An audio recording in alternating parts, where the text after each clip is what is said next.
Titty titty bang. All right, we'll start on X and Rumble for now. Welcome everybody to tonight's episode of the Tortoise and the Llama podcast, wherein we're going to be diving into a lot of intrigue tonight. We're going to be talking about Seth Rich a little bit. It's been a topic that died off in people's minds, but didn't die off in our hearts. They may have taken his life, but we'll remember him. We're going to talk about FEMA's past. They admitted to passing over Trump supporting houses, saying that they were scared to be in these areas. So FEMA was passing over Trump homes.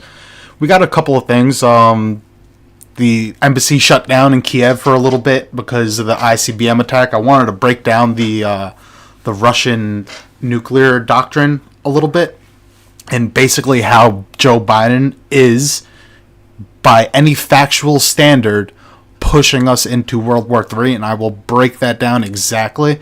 And we got a couple other things. Joe Biden's trying to forgive Ukraine's debt. We got a couple interesting things. So before we let everything go and just give a whole spoiler of what we're going to be talking about tonight, just want to let everybody know we have a news website. It's tboxnews.com. We have a company website, tpmllcusa.com, and we are working on a personal store, an online store where we will be selling merch and general items, I guess, like collectibles and stuff like that. But yeah, if you could leave a like, share, and I hope you guys enjoy tonight's episode. And without further ado, I will introduce Mr. Tiller. Hey, how we doing? How is everybody tonight? How are you, Llama? Same shit, different toilet, man. You know, I feel that. I'm kind of excited to talk about everything we have to talk about. Do you think that we should start off with well, I guess if I say it, we might as well start with it, right? We have some breaking news. Are you able to pull up the New York Times? I might not be able to pull up their paid service, but yeah, unfortunately myself neither. So I suppose I'll just read it to but you guys. Not for nothing. It's who really wants to pay for fucking New York Times? Like, we're not paying for garbage. We're trying to throw garbage out. Yeah, that's exactly. You have a related one though, maybe? A related, I could potentially find one. But to clue everyone in, an Israeli rabbi is abducted and killed in the UAE. Israel is, excuse me, calling the killing of Rabbi. I am going to mispronounce this. I am not sorry. It's not my fault. Zivi Kogan, that's ZVI space KOGAN. An act of terrorism is what Israel is calling it. The Emirati government, also not going to pronounce that correctly either, said it had arrested 3 people in connection with the murder. I will try to pull up another article, but to be completely honest, there is not a whole lot. This happened supposedly within the last few hours. I got an article right here from the Wall Street Journal. It says, Israel says rabbi found dead in UAE was abducted and killed. Zvi Kogan was targeted in an act of anti-Semitic terrorism, Israeli authorities say. Yeah, it's not going to give me the full article. Why are they not giving them any free articles in regards to this gentleman? So he was 28 years old. He went missing while he was in Dubai, and it prompted an investigation by Israel's Mossad agency. So what about this guy? What's so special about him? To be completely honest, I think it's simply that it was the Times of Israel, of course. I think that it just happens to be so adjacent to the current war, and the fact that it happened just before we had It apparently happened this morning, according to the Times of Israel, which is absolutely going to let me read their article for free. I mean, mark the calendar. That's not fair. I don't know anything about the Times of Israel, whether or not they have a paid service or anything. Well, I got this one over here from the UPI. Israelis V. Kogan has been missing since Thursday. Since Thursday in Dubai has been found dead. Officials said Sunday. Tragically, Kogan's body was recovered by the Emirati authorities early Sunday morning, and his family was notified. The Hasidic Jewish movement Chabad said in a statement he was part of Chabad, which is I think Chabad is the biggest Hasidic sect of Hasidism. I'm not exactly sure how Judaism works too much. Yeah, that's a very good question. You have to basically be able to speak fluid Hebrew. Oh, so he was the Chabad emissary to Abu Dhabi. Oh. Uh-huh. So he was basically the Jewish emissary for the Chabad church. According like a diplomat. to the Times of Israel, the Uzbek national sent by Iran suspected to have killed him fled to Turkey. The prime minister vows to catch the killers. The UAE is angry and shocked. So this was written before the suspects were found.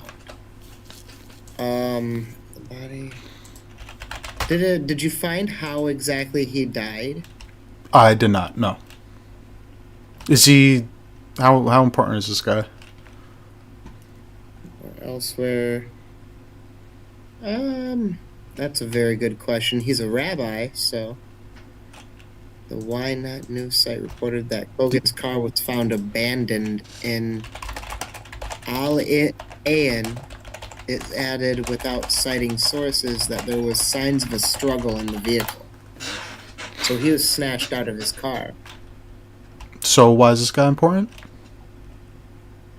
Again, not really all that important, other than he just died a little bit ago, and he's related to the current event, the war that's happening in Israel. All right. Got Jewish guys dying all over the place and Palestinians dying all over the place. I ain't worried. Okay. You know what I am worried about, though, is World War III, and somebody predicted this would happen in 1997. Did you hear about this? No, go ahead. Well, in 1997, there was this guy named Cliff High and George Ure, and they created a bot that was called WebBot, and they basically were creating this WebBot to analyze keywords and patterns across the internet to help with like trading and stock trading and whatnot. But what they ended up happening was the webbot was starting to make these predictions on like what would happen and which way the markets would steer and this and that, and it started making accurate accurate predictions. So remember, this was in 1997. It predicted the 2003 nor'easter blackout, and it predicted the 2004 Indian Ocean earthquake, and it predicted Hurricane Katrina. So in 1997, this fucking web program said that World War III will start 30... What is it? I think it was 38 days after a specific event happens. Do you know what that specific event was? Specifically 30... Was it not 39? I thought it was... Was it 39? I think you said 39. Either way, after Joe Rogan interviewed Trump. Correct. And this made this prediction in 1997. And when did Trump give his interview with Rogan? I don't know the exact date. It was a little bit before. It was in October at some point. So Trump gave his interview with Rogan on October 25th, and 39 days from October 25th is December 3rd. So now, December 3rd. now let's go down this rabbit hole real quick with the recent situation going on in Ukraine and Russia. Mm-hmm. With the what was it called? What happened? Is there no soundboard in the stages, whatever you call this? I'm not sure.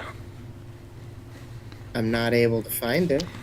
But check this out. So Russia changed their nuclear policy the other day. Remember, this has been the talk of the town for the last week or so, or whatever, couple of days. So what happened was in 2020, Russia had a nuclear doctrine, which was a nuclear policy that said Russia had the right to defend themselves against a nuclear attack. So that's saying if Russia is attacked by a state with nuclear powers, they have a right to defend themselves with the nuclear weaponry. 2024, they've changed this to say they can defend against a conventional attack with nuclear weapons. Right? This brings basically the U.S. into accountability with the ATACMS weapons that they were allowed, that Joe Biden approved, right? That Joe Biden approved. So, do you know what Joe Biden? Let me just give you the turn of events. Russia changes their nuclear policy, and then 2 days later, 2 days after the Russians changed their nuclear policy, Joe Biden approves Ukraine to use ATACMS in Russian territory. 2 days after. So tell me, if it was 2 days, if it was 2 days before, it would make sense because it would be like, okay, Joe Biden said they could use them, and then Russia's reaction. Exactly. No, it was the other way around. We reacted to Russia saying that they would use nuclear weapons by saying, "Go ahead, use them, Ukraine." I think you might be a little hot again. I'm sorry, I'm yelling. That's the only reason. I apologize. Yeah, okay. I was agreeing with you, though. I was saying if it were the other way around, then, only then, it would be Russia reacting to us. But we were the first, or they acted and we reacted. Exactly. And then what happened? So, Ukraine launched their ATACMS, right? And then Russia was like, okay, we're going to launch an ICBM. Now, this ICBM could have potentially been nuclear armed. So what we did, the United States, was we closed down our embassy in Kiev and we pulled our diplomats out of Kiev because Russia actually called the United States and said, we're launching this ICBM. Nothing you could do about it. You can't shoot it down. It's going to hit. You could fucking evacuate if you want. That's it. So they were nice enough to do that, but when push came to shove, Russia said, there's no nukes on this thing. It's conventional, but there could have been nukes on it. Do you think that Joe Biden's going to take that warning any which way? I think it's not going to change Joe Biden's mind. If anything, it's just like, oh, good, my plan is working. If you can call it any sort of plan, I don't know, maybe he's in on it. The way he does those, like, slow turnaround smirk, like, other than looking like some kind of robot old man, like handbag lizard person. Did you see the meme? Did you see the meme where it was like, Donald Trump won by 1 vote, and the last person to vote, and it's just Joe Biden walking away, and he turns around and does a little smirk. Yeah, I know. Listen, bro, he put the MAGA hat on. He really wanted Trump to win. Also, simply so that he could sabotage Trump. Yeah, but I don't know, but I think other people are trying to sabotage Trump. I think Joe Biden's full MAGA now, dude. I think Joe Biden went dark MAGA. I don't think so. He's starting World War III. He's not doing it.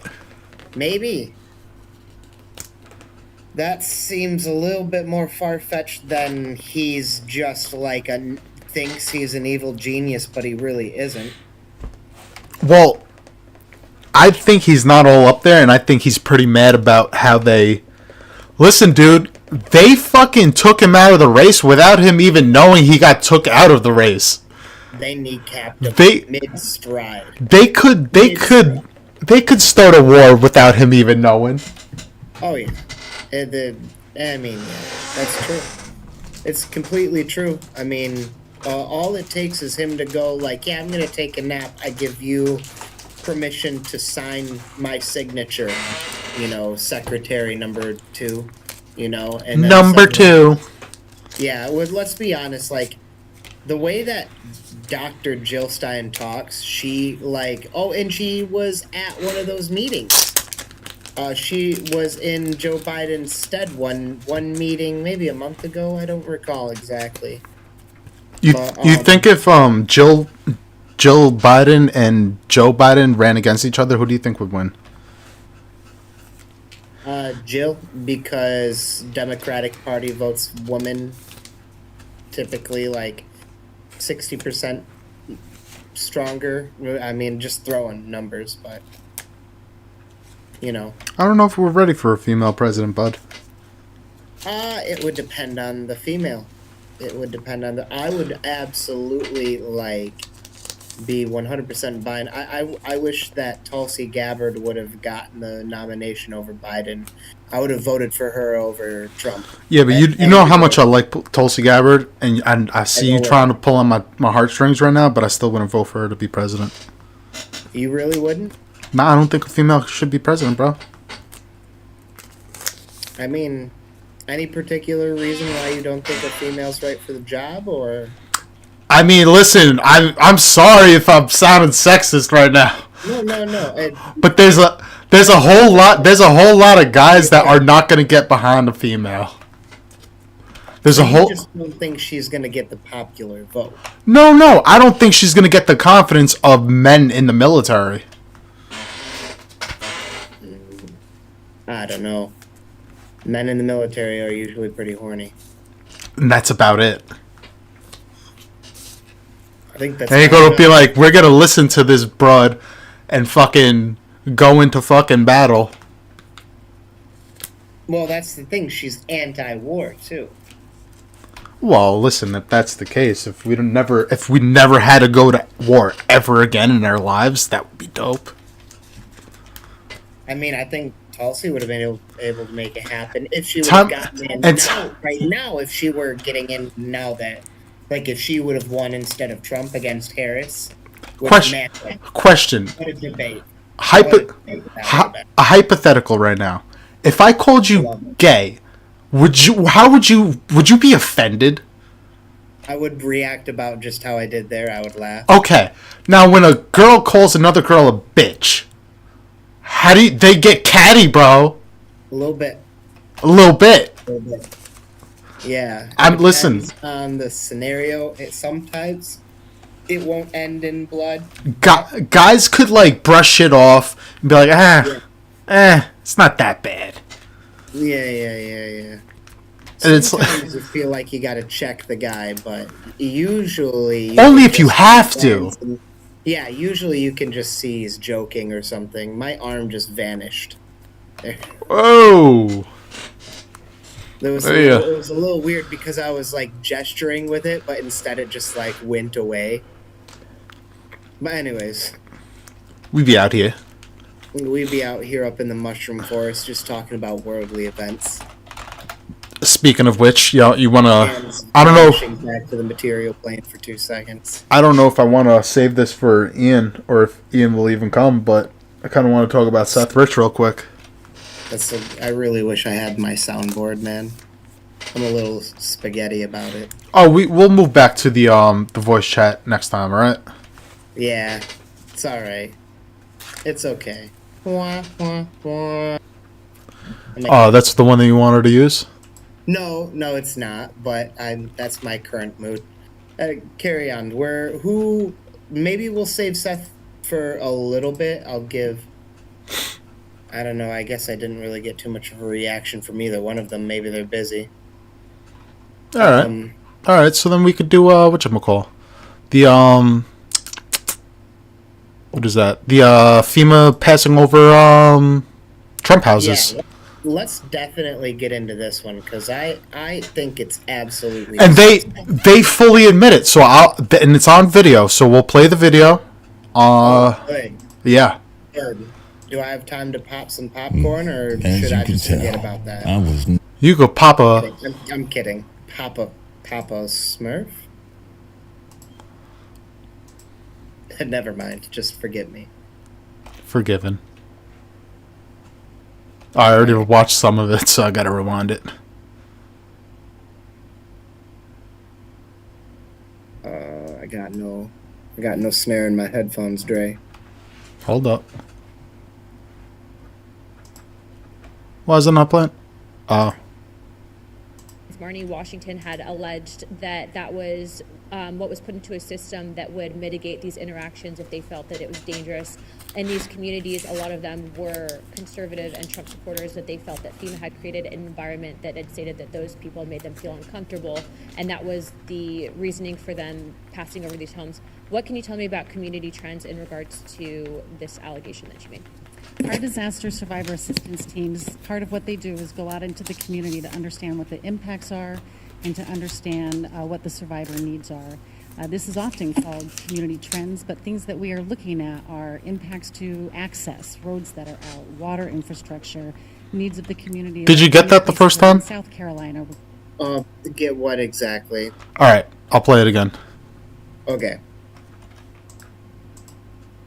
My last question for you is in regards to community trends. Marnie Washington had alleged that was what was put into a system that would mitigate these interactions if they felt that it was dangerous.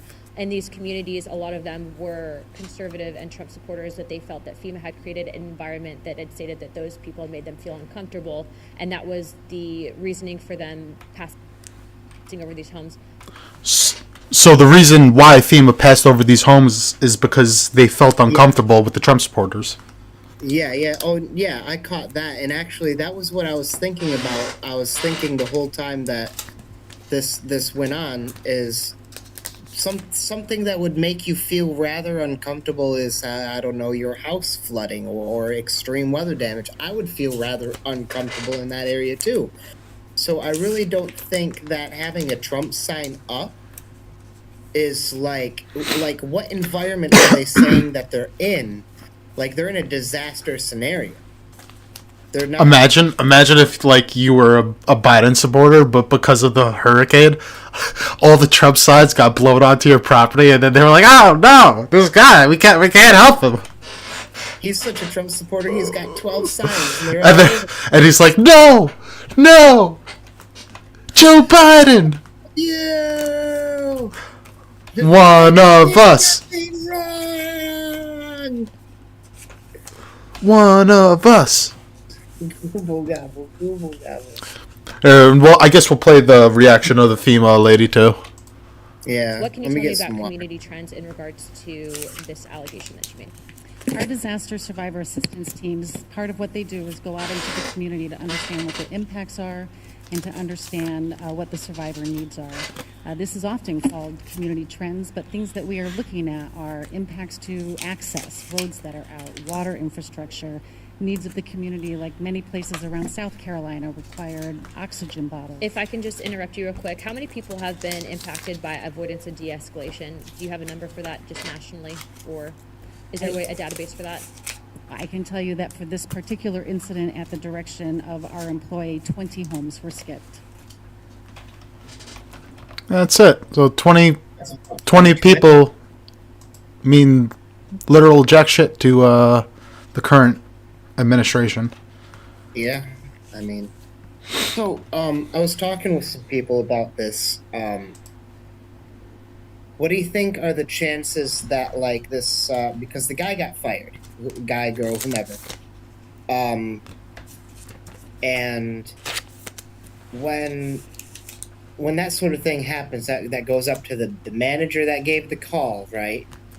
Not the person above that. That person got fired. No one up above here and where my hand disappears got Yeah, but fired. that's fucked up because it should be all the people that Everybody who approved it. Anyone no, the people that decided to walk past these houses, not the individual level. Oh yeah, you mean on the lower level? Yeah. Absolutely. I don't disagree. Or at the very well, no, yeah, fired as well for not. I mean, everybody who did it and didn't call it out. I would argue that much. If you did your job, right, because you have a job to do, you're expected to do so much, and then you then later, snitched, for lack of a better word, went and reported this, then I think you should keep your job because you did your due diligence to, think of your fellow American as you should, as a, government worker like that. Everyone who didn't, everyone who just went along with it, they should for sure be fired. Absolutely. Absolutely. I completely agree. There should definitely be, but you're asking for accountability from Joe Biden when you're asking for accountability from Joe Biden and Kamala Harris, who just lost the election to Donald Trump. We ain't gonna get it. That's basically what I'm getting at. We ain't gonna get it.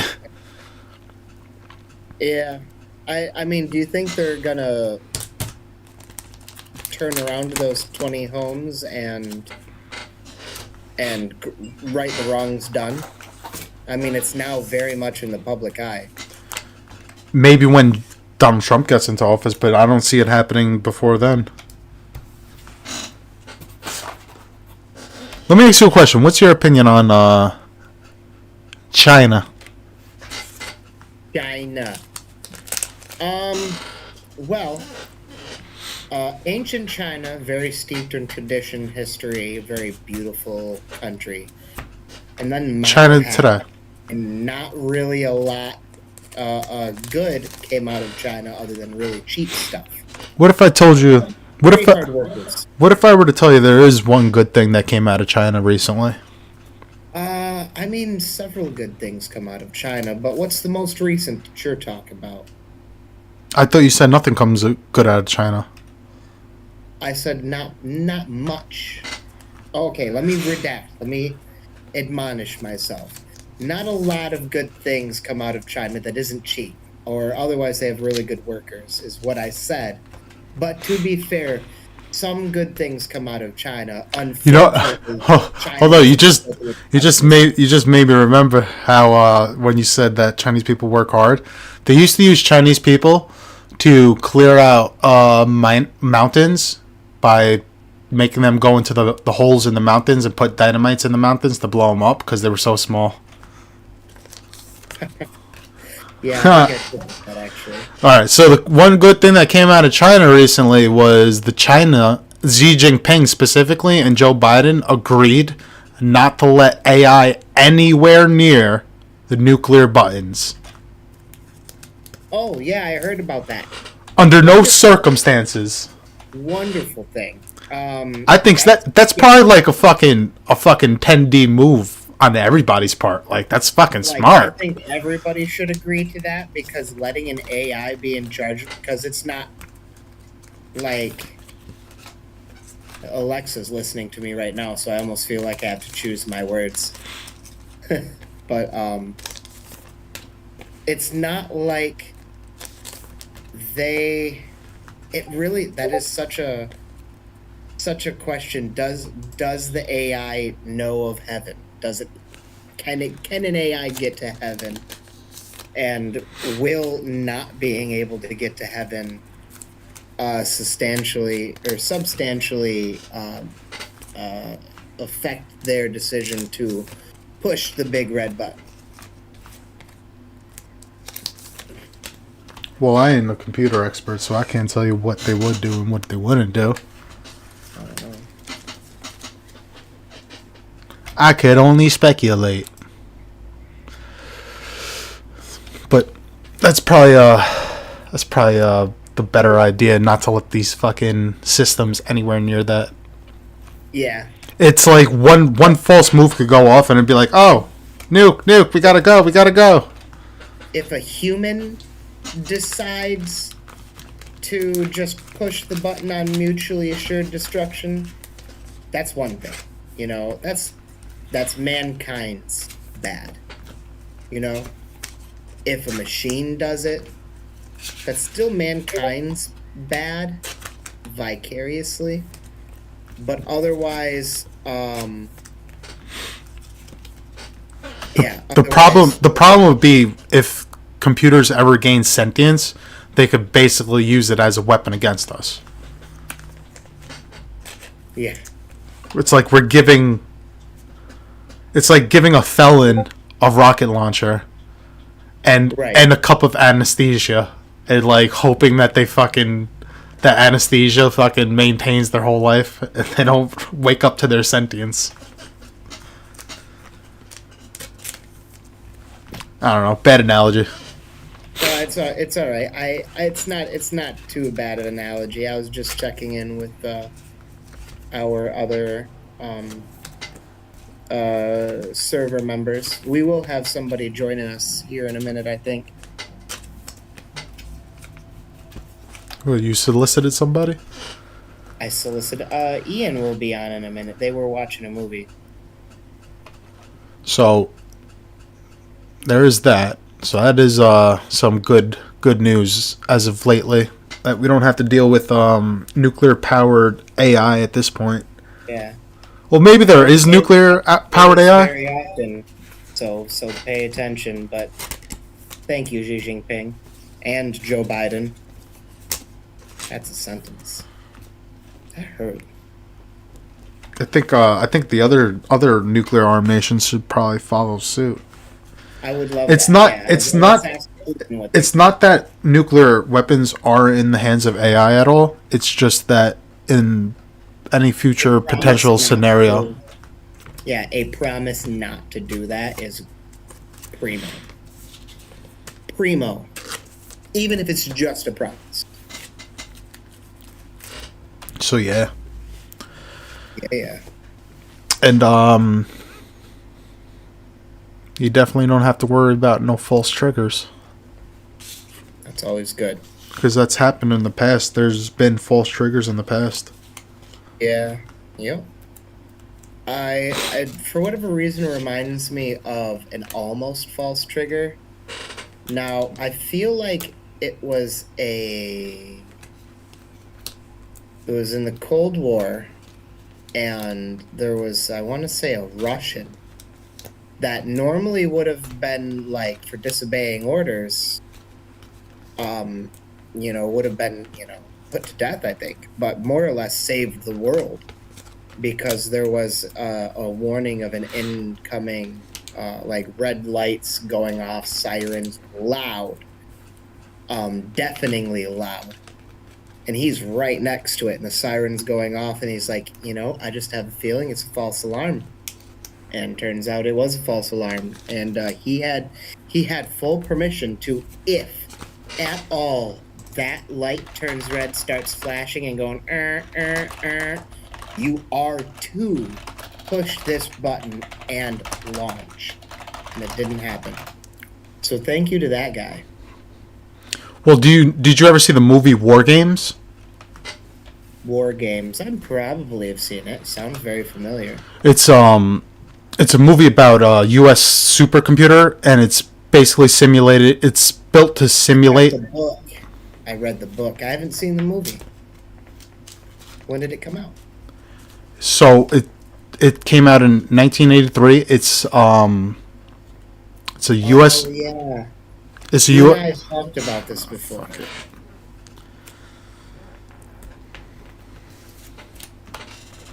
Yep. Yeah, you and I have talked about this movie before. I got to see it. I read the book, but I haven't seen the movie. That would be a good one to remake. So let me tell you about the movie real quick. It was about a U.S. military supercomputer, and it was simulating nuclear warfare. and this was based on true events. What actually happened during the Cold War? There was a computer situation where U.S. computers picked up that the Russians had launched nuclear missiles, and we were trying to figure out if it was real or not, and then it ended up not being real. So that was a potential situation where we could have had World War III off of false pretexts. That's good. Oh, let me invite. Perfect.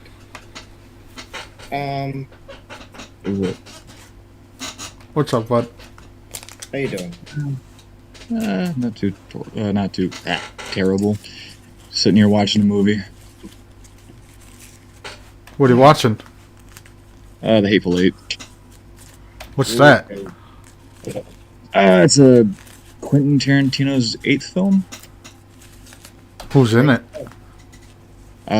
Samuel L. Jackson, Kurt Russell, Walton Goggins. Oh, I know what one you're talking about. Yeah. Gotcha. Good movie. A good movie for sure. Oh yeah.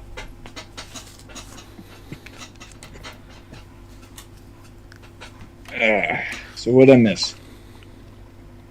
We were just talking about WebBot. We're talking about FEMA passing over Trump houses. Oh yeah. U.S. Embassy in Kiev was temporarily closed because Joe Biden decided to let Ukraine use ATACMS 2 days after Russia said that they changed their nuclear doctrine. So it's like, the fuck is going on? Right. You want to go over that real quick, Taylor? The ATACMS. I mean, how close to World War III are we right now? Like, I think we're like 2 seconds till midnight type shit. And I'm not trying to be like doom and gloom right now. like Iron Maiden ain't got shit on this type. Yeah. It's like Iron Maiden is probably going to do a peace rally soon. I was referencing specifically 2 Minutes to Midnight, their song, but yeah. I don't know. I'm sorry. I that's not my genre, bro. You're good. You're good. But yeah, It would be very funny if Iron Maiden did a peace rally. So I just want to with like fucking rainbow flags and fucking happy faces and shit. Right. I don't know, is Iron Maiden woke or based? Well, I was talking more in the sense of happy-go-lucky. Not that they were like woke or anything. They might be woke. They're a mainstream band. They're probably woke. They're, Probably. yeah, but a lot of old school metalheads are pretty woke. They're, He's not a metalhead, but tell Bruce Springsteen that. Mr. Yeah, he's an old, like, hippie. Mr. Born in the USA. I seen a meme. I probably posted it in the memery. Honestly, it might just be right here. But Hold up, we gotta this guy, I just want to remind you, what's it called? I'm getting tongue tied over here. Fill Ian in when you get a chance with what we were talking about before with the ATACMS and the doctrine changing, like the details of it. I mean the details of it. Someone forgot their phone and they've been getting calls and messages. 1 second. I'll give you the details real quick. So Russia changed their doctrine in 2024 from the use of nukes. Their policy for their use of nukes would be if they were attacked by another nuclear state with nuclear weapons.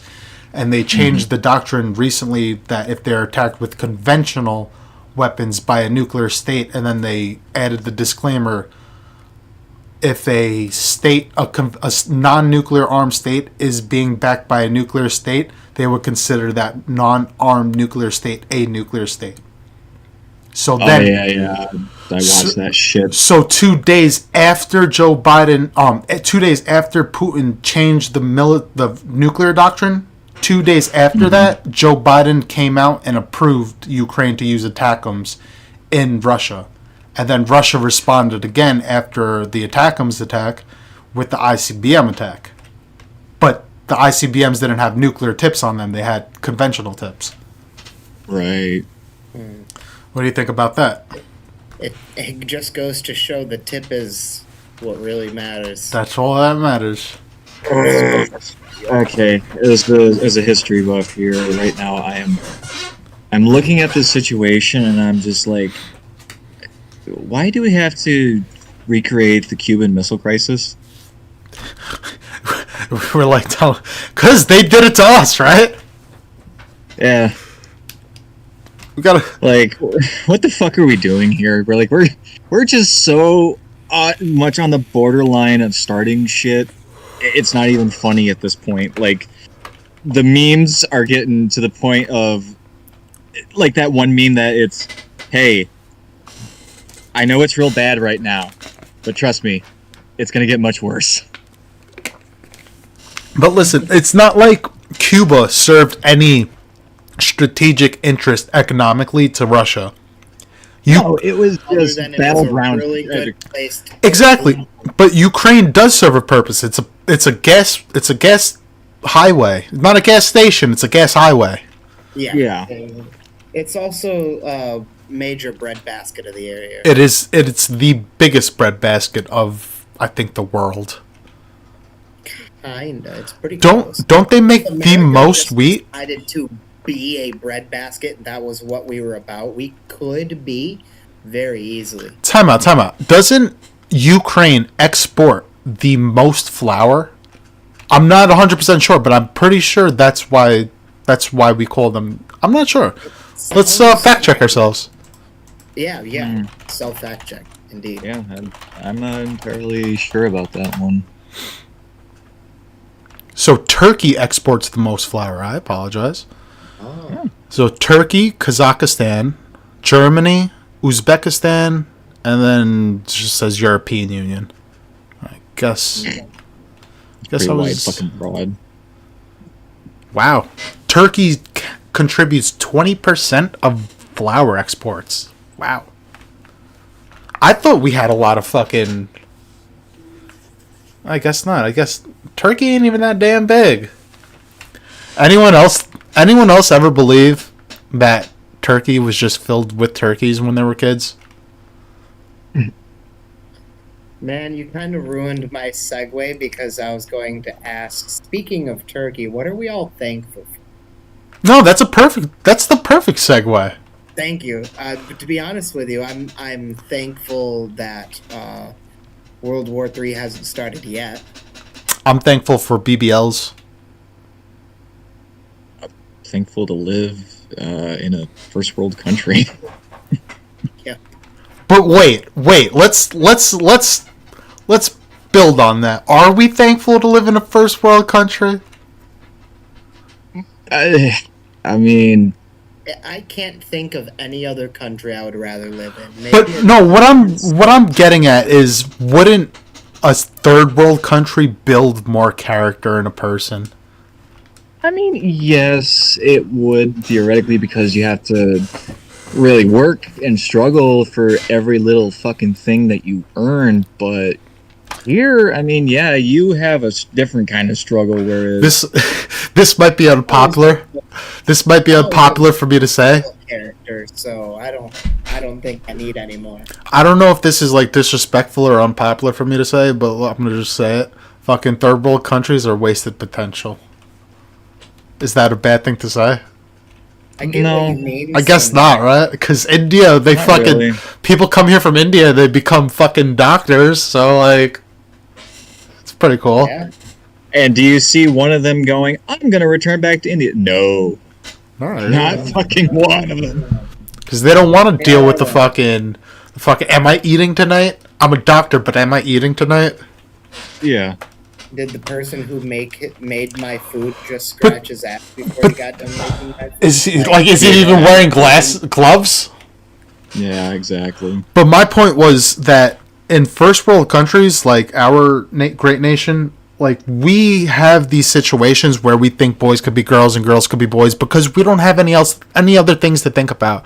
It's when people are so privileged and have everything that they want, That's when they start looking at little things that they could start nitpicking at and just causing problems. Because that's human nature. We strive on fucking problems. In third world countries, you don't have the time to worry about gay rights, trans rights, this rights, women's rights, this and that, because you're more worried about getting fucking food at the end of the day and feeding your family. All the other shit don't matter. If it works and it feeds your family, they gonna do it. If it don't work and it don't feed your family, they ain't gonna pay no mind to it. Mm-hmm. That's what I'm saying. Like, are we grateful for? We are, absolutely, but it's like, if we were born in third world countries, we would be wasted potential too at the same time. So there's like two sides to the coin. Yeah, two sides of the coin.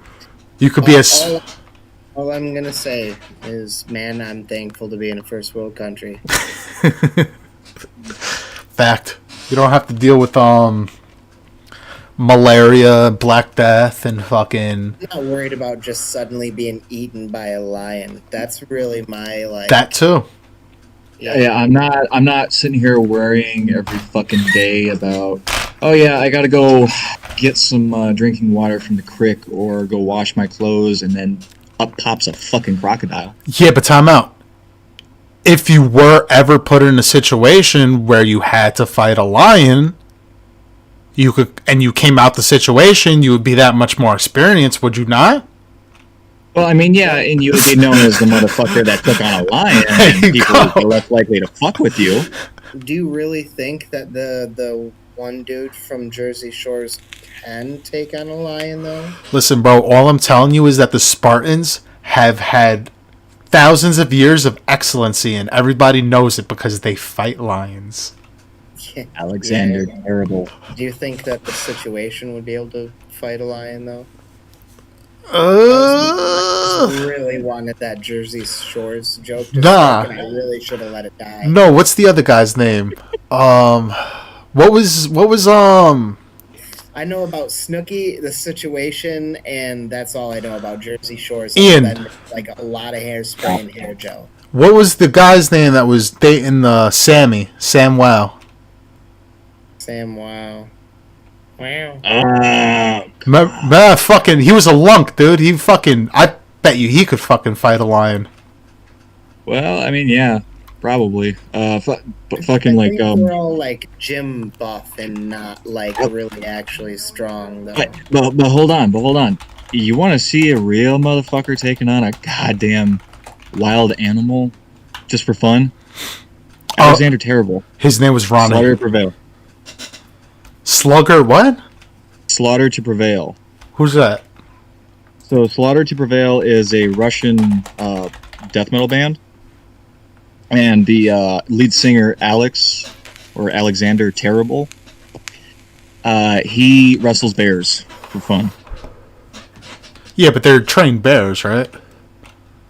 Not always. He ain't wrestling no wild bear. Oh, yeah. Nah. Mm-hmm. I don't believe it. Can you find it There's on video. YouTube? There's video, dude. Let's find it. There's video evidence of him fucking around with wild bears and trained bears. Alexander the Terrible? Alexander Terrible. Alexander Terrible. It would have been cool if he went Alexander the Terrible, because it's like Alexander the Great. All right. Right. Let me see. Alexander the Terrible.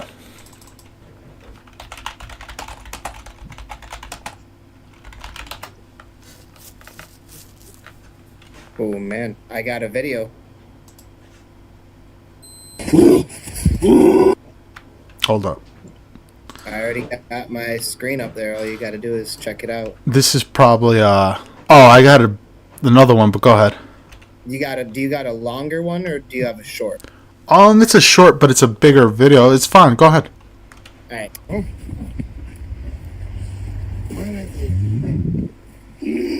That's a trained bear, dude. Does look like That bear ain't even biting. That one is trained. There's another one that he was fucking around with during winter that wasn't. I have that video right here. That's a trained bear. That's a black bear too. I could fight a black bear. Could you though? That's not even a black bear, dude. That's a grizzly. Is it a grizzly? That's a grizzly. That ain't. That's a small grizzly. Wait, go back up to him. Oh, okay. Alright. Oh. Grizzlies aren't very much taller than. I mean, they're a bit taller, but black bears are kind of small.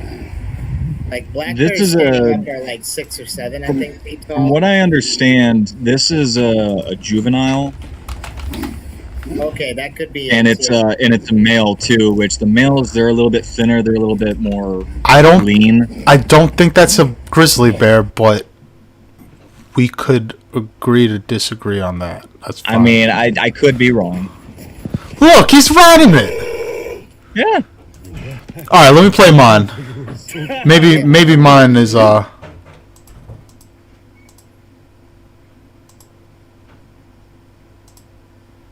one he was talking about.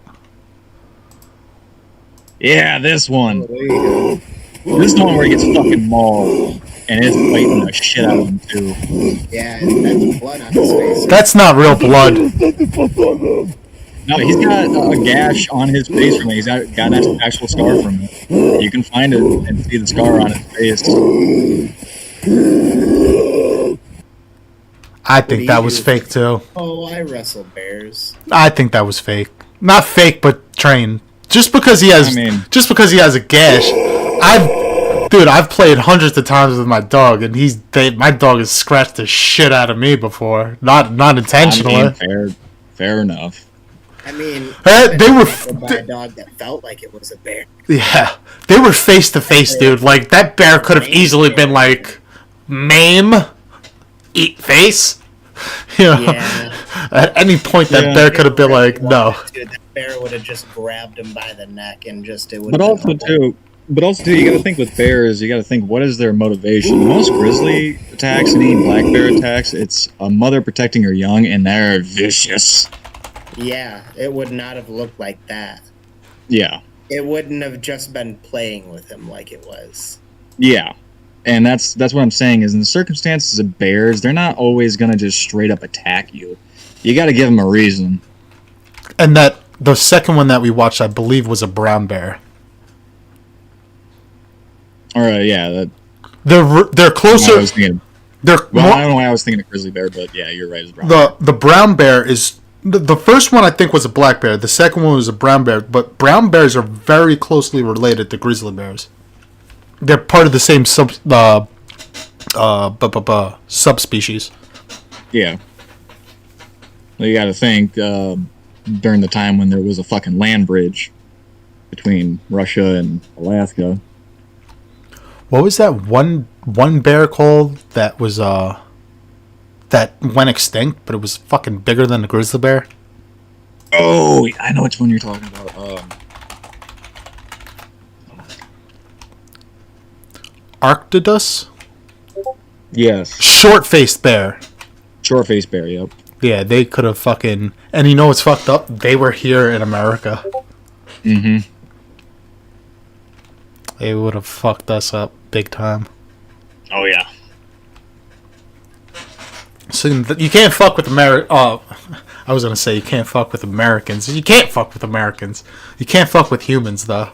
Where do we... It's so actually mesmerizing when you actually start to sit down and think about how much better humans are, but we're not biologically better in any sense of the way. It's like just our fucking brain that makes us so unique and so much better than anything on this planet. Well, it's just the fact that... I'm sorry, go ahead. Oh no, you go ahead. I was just rambling. Till it just be farting out the mouth. What I was saying was, it's what's interesting to me is, how a group of like fucking 5 cavemen can get together, look at a 15-ton beast, go, we got to eat tonight and we need clothes. Let's go kill that thing with sticks and rocks. Bro, forget that.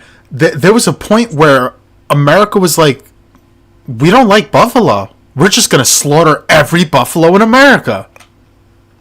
Well, it wasn't even that we don't like buffalo. What it was is that we didn't like liked the buffalo Indians too much. No, we didn't like the Indians, and we wanted to kill off all the Indians by killing their one food source, which was buffalo. So we were like that, and also we were like, hey, on the bright side of it too, we can also get a hell of a lot of material out of this. yeah. But when you look at the photos that were taken during that time of the dude, like literally is a mountain of fucking carcasses. Yeah, man, you gotta fucking starve out the enemy. Let me ask you guys a question. Does anyone else get triggered when you hear somebody say this is stolen land or start talking about Native Americans, this and that? Does that? I like your reaction, Tiller, because that triggers the shit out of me sometimes. I'm going to get more water. I don't want to talk about this at all. Yeah, this one is a subject that I very much look at like, okay, first of all, the quote-unquote Native Americans weren't even really natives. They fucking migrated from different lands the same as everybody else. What I like to say is like, listen, bro, if you really want to be about it, let's get about it and let's fight it out again. Like, y'all want part 2? Let's do part 2. Let's see how that works out. I don't know. I just get real gangster with it sometimes. That shit bothers me. I love the culture too. I love Native American culture. I think it's really cool. Just to say like this is stolen land, like no motherfucker, this ain't no motherfucking stolen land. This is our land that we took from you when you took it from somebody else, and y'all was fighting each other anyway. So goddamn it. Mm-hmm. I was gonna say, didn't North America originally just belong to pretty much native Mexican people? Nah, it belongs to God. It don't belong to nobody but God. I mean, fucking really, if you think about it, it don't even belong to God. It's just here. Well, that's the point that I'm saying is God put it here, right? Yeah. I mean, I get what you're putting down. He's like, I'm gonna just put this here. Y'all could use it for a little bit. You know what I'm saying? This and that. He letting us borrow it. What did God put here? What? The only one that has a right to any land is God. Right? That's a really good point. We should go tell. The Jews have a right. I was just about to say somebody should go tell Israel that. If they admit that they were wrong about Jesus, basically, and they haven't yet, so they don't deserve Israel. Well, I didn't say all that. You said all that. I mean, frankly, I'm of the opinion that they should just be allowed to kill each other without any interference, but that's me. Listen, I agree with Ian. I believe in the natural order of the universe, the same universe that God made. So if you look out into space, you see fucking suns gobbling up stars and fucking planets every other day. The space is a chaotic place. You know what I'm saying? That's why we have the right to self-defense. Because if someone comes to fuck your shit up, you could fuck their shit up instead. It's like imagine two sons had fucking M16s and they were like, dude, you're getting too close to me, bud. And then they end up fucking like it would be a much more organized universe. I mean, but it ain't. At the end of the day, it ain't. No, but that's really the only thing that matters at the end of the day is if you're willing to fight for it. And Tiller, you know how I am. I'm anarchist. Oh yeah, I hear you. I mean, you've changed my opinion. I agree with you. The sword is in fact mightier than the pen. The only time that the pen is mightier than the sword is when the sword is used to protect the pen. Exactly, right? That's the only that is the asterisk on the sword being mightier than the pen. But even when you say that, it's still the pen. It's still the sword that's giving the strength to the pen. Yeah. Yes.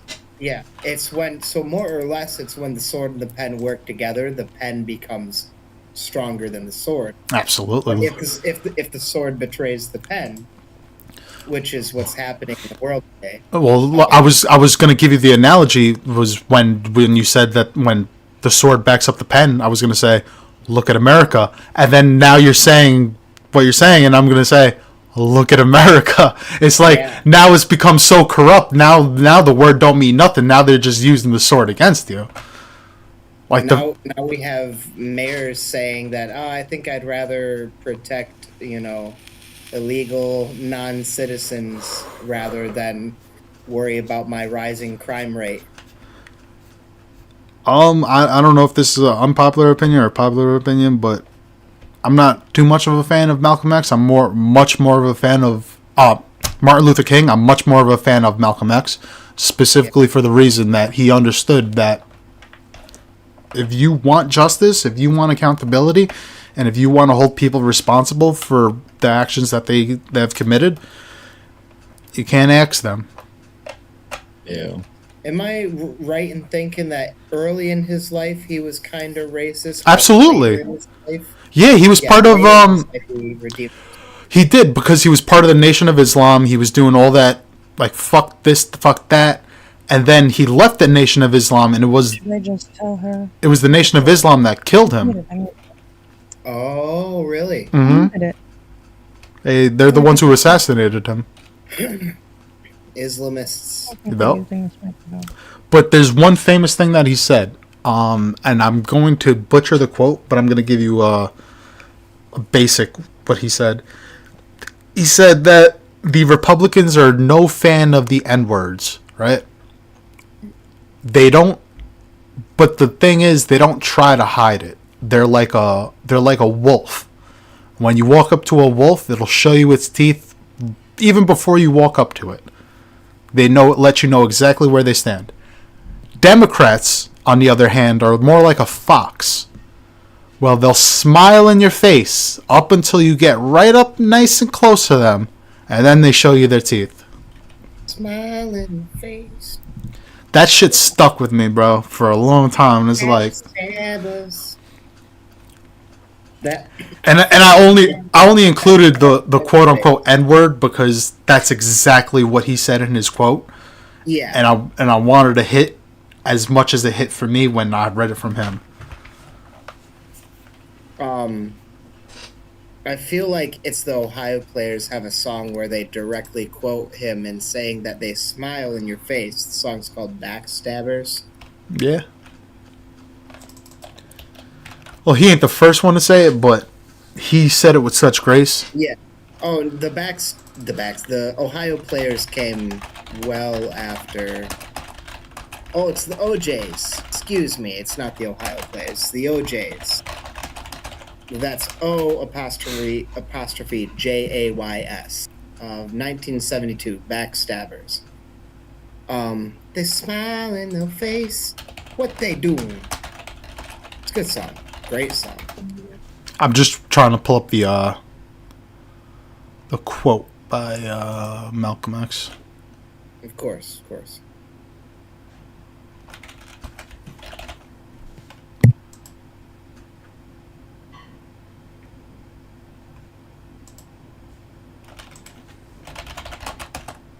While you're pulling that up, I've got a good question. What do you think Malcolm X would have to say about what Diddy did? Oh, he'd be completely ashamed of him. Oh, absolutely. Ostracize him from the community. Oh, yeah. Speaking of which, did you see the shit about Ellen fleeing the country? Did she? Oh, I posted memes about it. Yeah, she's fled. She's already gone. She's already gone.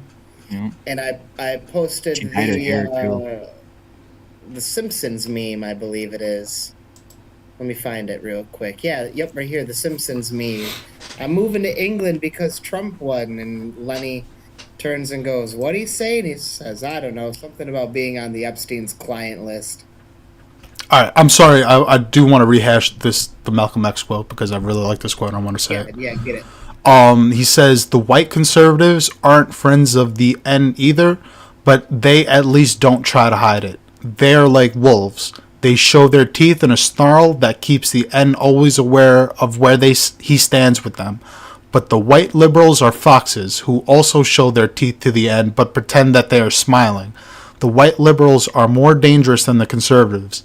They lure the end, and the end runs from the growling wolf. He flees into the open jaws of the smiling fox.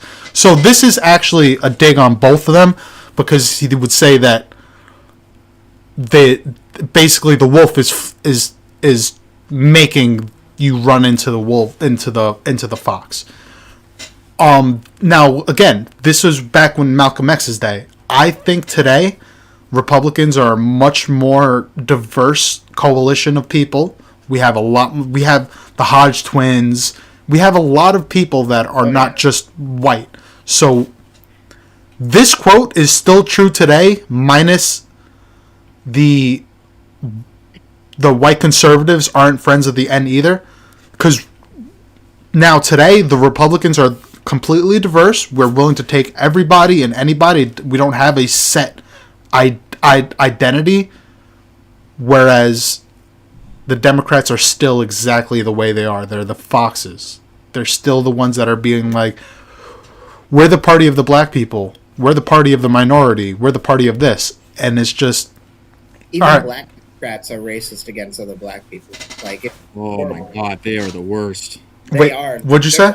Almost worse than white Democrats. What'd you say? Black Democrats being more racist than white Democrats. Like, what's that? Not Maxine Waters, although she's a piece of work. But I wish I could think of she's a bitch. lady's name.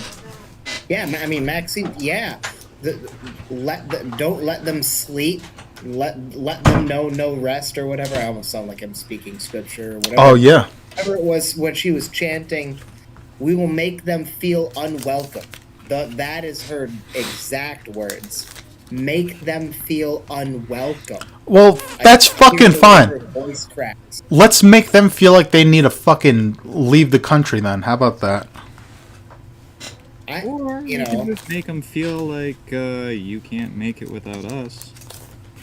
I like the idea of just simply being better than them. Like, yeah, exactly. I like more the idea of trading one leftist for one illegal Mexican worker. I would completely be fine with doing that. I'm fine with that. You can go live in Mexico and go turn Mexico blue. And then eventually Mexico will just be the cartel and dead white people. Yep. And then, we take Mexico over and it becomes our 51st state. We win. Speaking of which, did you guys see Trump and his advisors were talking about sending Tier 1 operatives into Mexico to deal with the cartel? I did hear something about this a while ago. Could you elaborate on that? A little old, but I haven't heard anything about it since. So it was in the talks that because there was a bunch of videos of the cartel basically roaming around, filming themselves riding in cars with fucking like all different kinds of weaponry in the car, like right in the middle of fucking Arizona or some shit like that, in the middle of broad daylight. And it was like, okay, well, we're gonna just start sending Tier 1 operators into Mexico and start taking these fuckers out one by one. The last time I heard of it was, I think it was 3 or 4 months ago, and then this week I heard something in the talks of them maybe going ahead with that. So what they're planning on is they're just going to start taking out all of the more military operation type cartels. I hope this is going to be under Trump and not under Biden, because... Oh yeah, it's going to be under Trump. All right, because you remember between 2008 and 2011, we had Operation Fast and Furious, was basically gun walking the guns across the Arizona border into Mexico, when we were trying to conduct a sting operation, and we ended up losing 2, I think they were ATF, or maybe they were, no, we lost 2 ICE agents. Yeah. With those guns. Yeah. I just hope it's not going to turn into that. I hope it's not going to turn into that either, because this is one of those situations where we really need to get a grip on some of these fuckers, especially like the cartels like God damn it, I can't remember their names. The Mexico ones. Yeah, there's one. It's basically what we did was we sent a bunch of like military trained fuckers to go deal with the cartel, and then they dealt with them, and then they went, oh, so we took out the cartel. Oh, it was the Zetas. The Zetas, thank you. So they're thinking about if they can take out the Zetas and just start whittling down to the point where there's really nobody. I mean, yeah, the idea is you don't want to create the power vacuum. But No, also, I remember that. They basically had this fucking organization that was going around killing every fucking drug dealer, and they were like, well, we're pretty good at this. Well, why don't we just work for the drug cartels? Yo. So what the United States government is thinking now is, okay, well, target number 1, Zetas. And then from there, we'll just fucking go head hunting. Fucking hunt those heads. Yep. I think that's a great idea. I mean, think honestly, we trained the Zetas, so it's kind of our responsibility. It's like us funding and fucking arming the Taliban. We kind of did it to ourselves. I think one benefit of, excuse me, I'm itching my ankle, of Elon being part of Doge is that I don't think that we'll have any mysterious money missing anymore. We won't suddenly like, oh no, I don't know where these crates and pallets of guns and money suddenly vanished to. You know, I don't think there'll be any more of that business. Yeah. I don't know how I just misplaced $20 billion. Oh, that's a strange thing. Oh, you guys are talking about how the what was it? The Pentagon failed their 7th audit? In a row. Yeah, that was recently. Yeah. Yeah. In a row. Mm-hmm. Hey, remember when a plane flew into the Pentagon and we lost like $1 trillion and nobody was like, oh, it just evaporated. Yeah, when that happens. Yeah. It like hit the specific room and the specific safe that we had all the money in. Right, and like no fucking residue of cloth or anything or ink was found. Right. So, No burnt papers. They didn't save a single bill. Not one. They didn't even leave like 5 bills to float around. I don't know if there was actual tangible dollars there, but like the servers that the money was allegedly whatever. right. You know, Were they mining Bitcoin before it was cool? Yeah, man. What do you think Satoshi Nakamoto means? That's funny. No, but seriously, the Bitcoin founder's name does mean Central Intelligence. Yeah, I know. It's kind of weird. a little bit. It's good funny stuff. Do you think Elon will actually be able to buy MSNBC? I think so. I hope so. I'd like that to happen. Like, please God, let this happen. Because it would be funny as fuck. At first, I was a little pissed with him buying Twitter and changing it to X and everything, but I realized what he was doing now. Yeah, I don't like the name, but Yeah. I was happy with him buying Twitter. Yeah. Like, day one, I was like, good, that cesspool's going under. And then the next day, Elon's like, I'm gonna buy it. I'm like, wild. Absolutely amazing. You know? And then it was him doing that I was like, you know, I'm not so anti-Elon anymore. I never was really anti-Elon. I'm a little anti-Elon. I think that X is still a garbage website. X is kind of still... And ironically, we're streaming on Twitter right now, too. But if I want to at least have a multitude of different perspectives on a story, Yes. I'll trust Twitter over any place else. And if you also want to It's where I get most of my news. get banned for no apparent reason Yep, that's also a good place to do that, too. and get shadow banned while paying for apparently largest reply boost with Twitter, it's like Yeah. False advertising over here, guys. There's still some sourness there. Yeah. It is what it is. You can't build a perfect platform, you know? No. Yeah, and you can't fix a shitty one overnight. You can't be blue sky.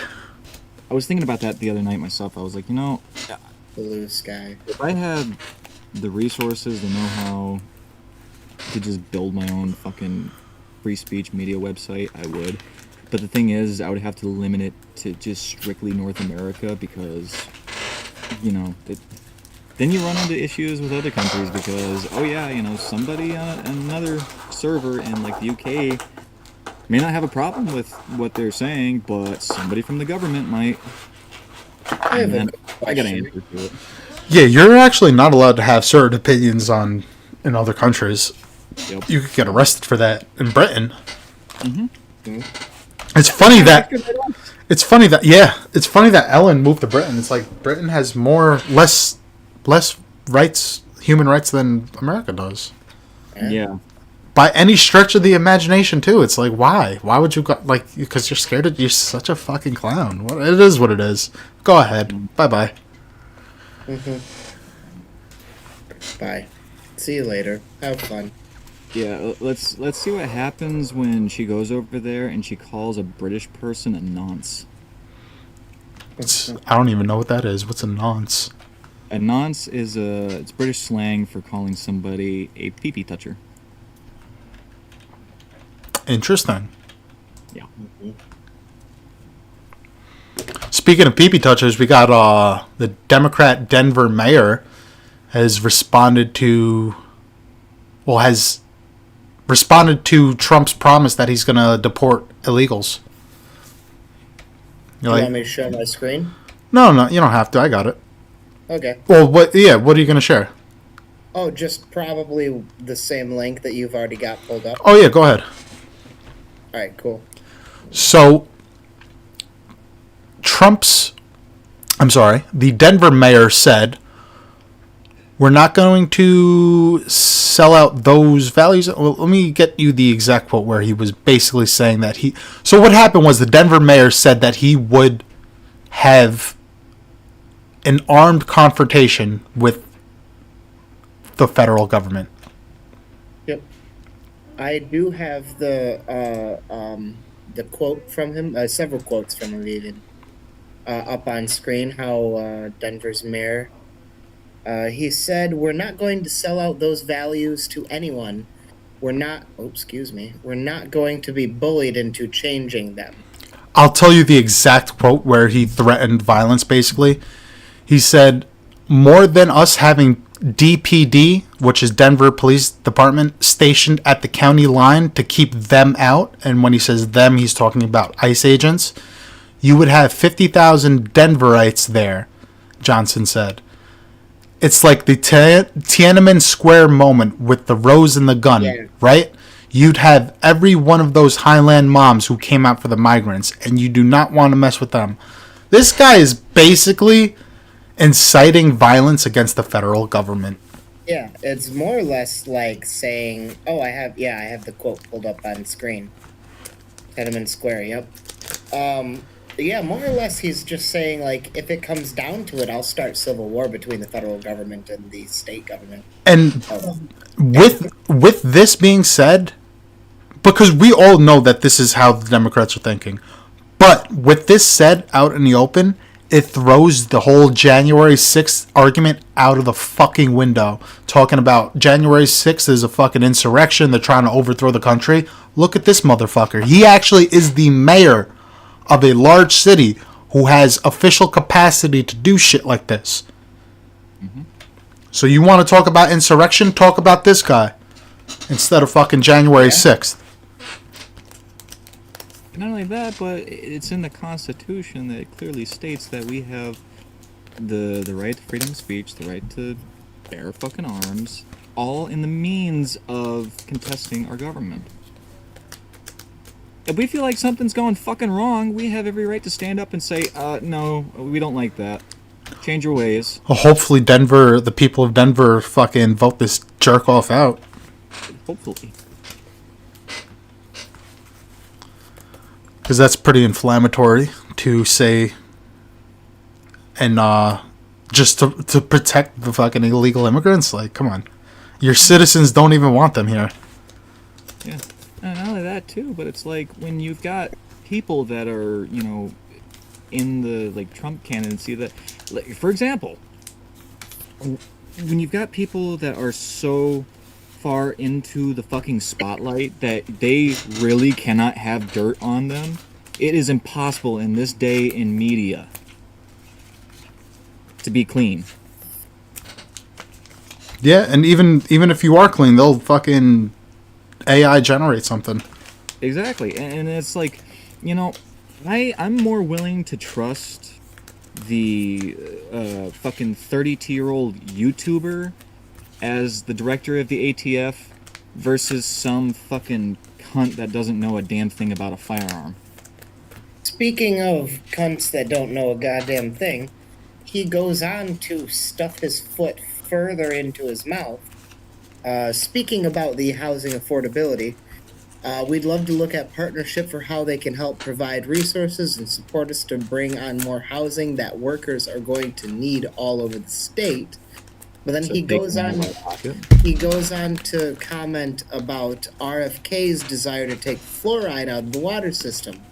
He says you can drive yourself mad trying to preventively plan for all of the catastrophes. Why am I struggling with catastrophes? Thank you. Catastrophes that may come, he said. I mean, I don't know why this needs to continue to be said, but there is absolutely no evidence to prove that fluoride is even good at what it claims to do. And that's more or less bring stronger teeth, stronger gums, I believe, better dental health overall.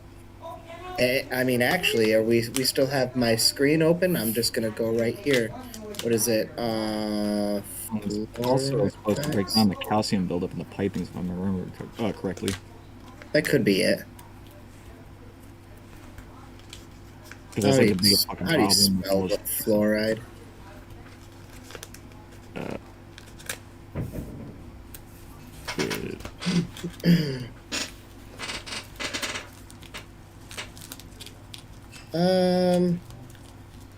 Feel free to keep talking while I'm scrolling. What was on the It's on the agenda. You know that Water, who's got an update on Flint? You think if Donald Trump brings back manufacturing to Michigan, that it would revive these cities like Detroit and Flint? Honestly, if you take care of the problem of, like, okay, first of all, go through all those areas, tear down all of the shitty, abandoned fucking houses that have just either been halfway burnt down or being squatted in. Go in, and you have Detroit take out a loan. Now, it's going to be kind of touchy considering the fucking city went bankrupt. But if you take the new foundation that you have laid and putting up new housing, and also not only that, but if you improve on like schooling in the areas with actual like good funding, not just this, okay, we're just going to throw in diversity for fucking sake of it. No, give them actual good teachers that are going to teach them something, teachers that want to be there to teach, and, you know, give them subjects that are going to be helpful later on in life, like woodshop, metalworking, fucking structural art design. They have all that shit in my fucking in the school that I work over in. They have cosmetology, they have woodworking classes, computer gaming classes. In Michigan, they really don't have any of that shit anymore. I've talked from people from and you know what? east to west. With all the shit people talk about in New York, they have a rifle club too. This is New York. Michigan does it like we don't even have fucking archery anymore. our state animal is the white-tailed deer. Gay. Hey, now, venison is delicious. Gay. What is your state animal? I don't know. I think Wanna beaver. know what's gay, not knowing what your state animal is. It's the bald eagle, bud. Is it No, really? but it really is the beaver. New York's the beaver. Yeah. Oh, that's not gay, but that does make you a pussy. I am what I eat, bud. Hey. I ate a whole lot of beaver.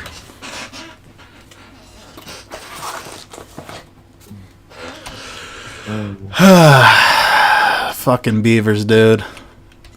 That's what I do with them. Chopping down fucking trees. Y'all do you know? Oh shit. Anyways, before this goes absolutely out of just You already said it. Cat's out the bag. Can't put the cat back in the bag, bud. beavers out the bag now, huh? Beaver's out the bag. Oh, man. Is Bober Corva. You know who Boba Corva is? I don't. That is the Ukrainian beaver, the Ukrainian war beaver. Ukrainian war beaver, huh? Yeah, there's like a bunch of TikTok videos of like Ukrainian people picking up a beaver and like spinning around with it. It has become such a trend where it's like the Ukrainian war beaver. That's pretty funny. Would you refer to this Ukrainian war beaver as beaten up by chance?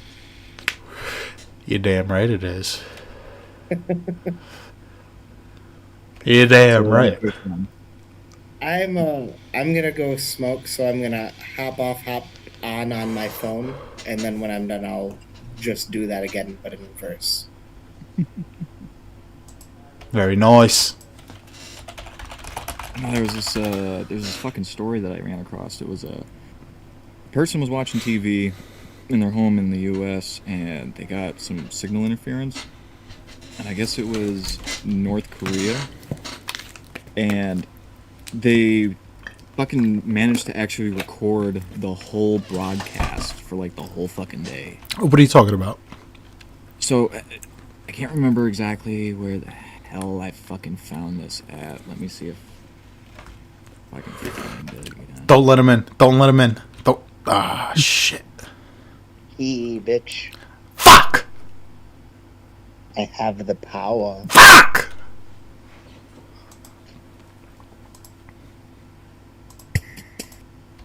Damn it! He got in.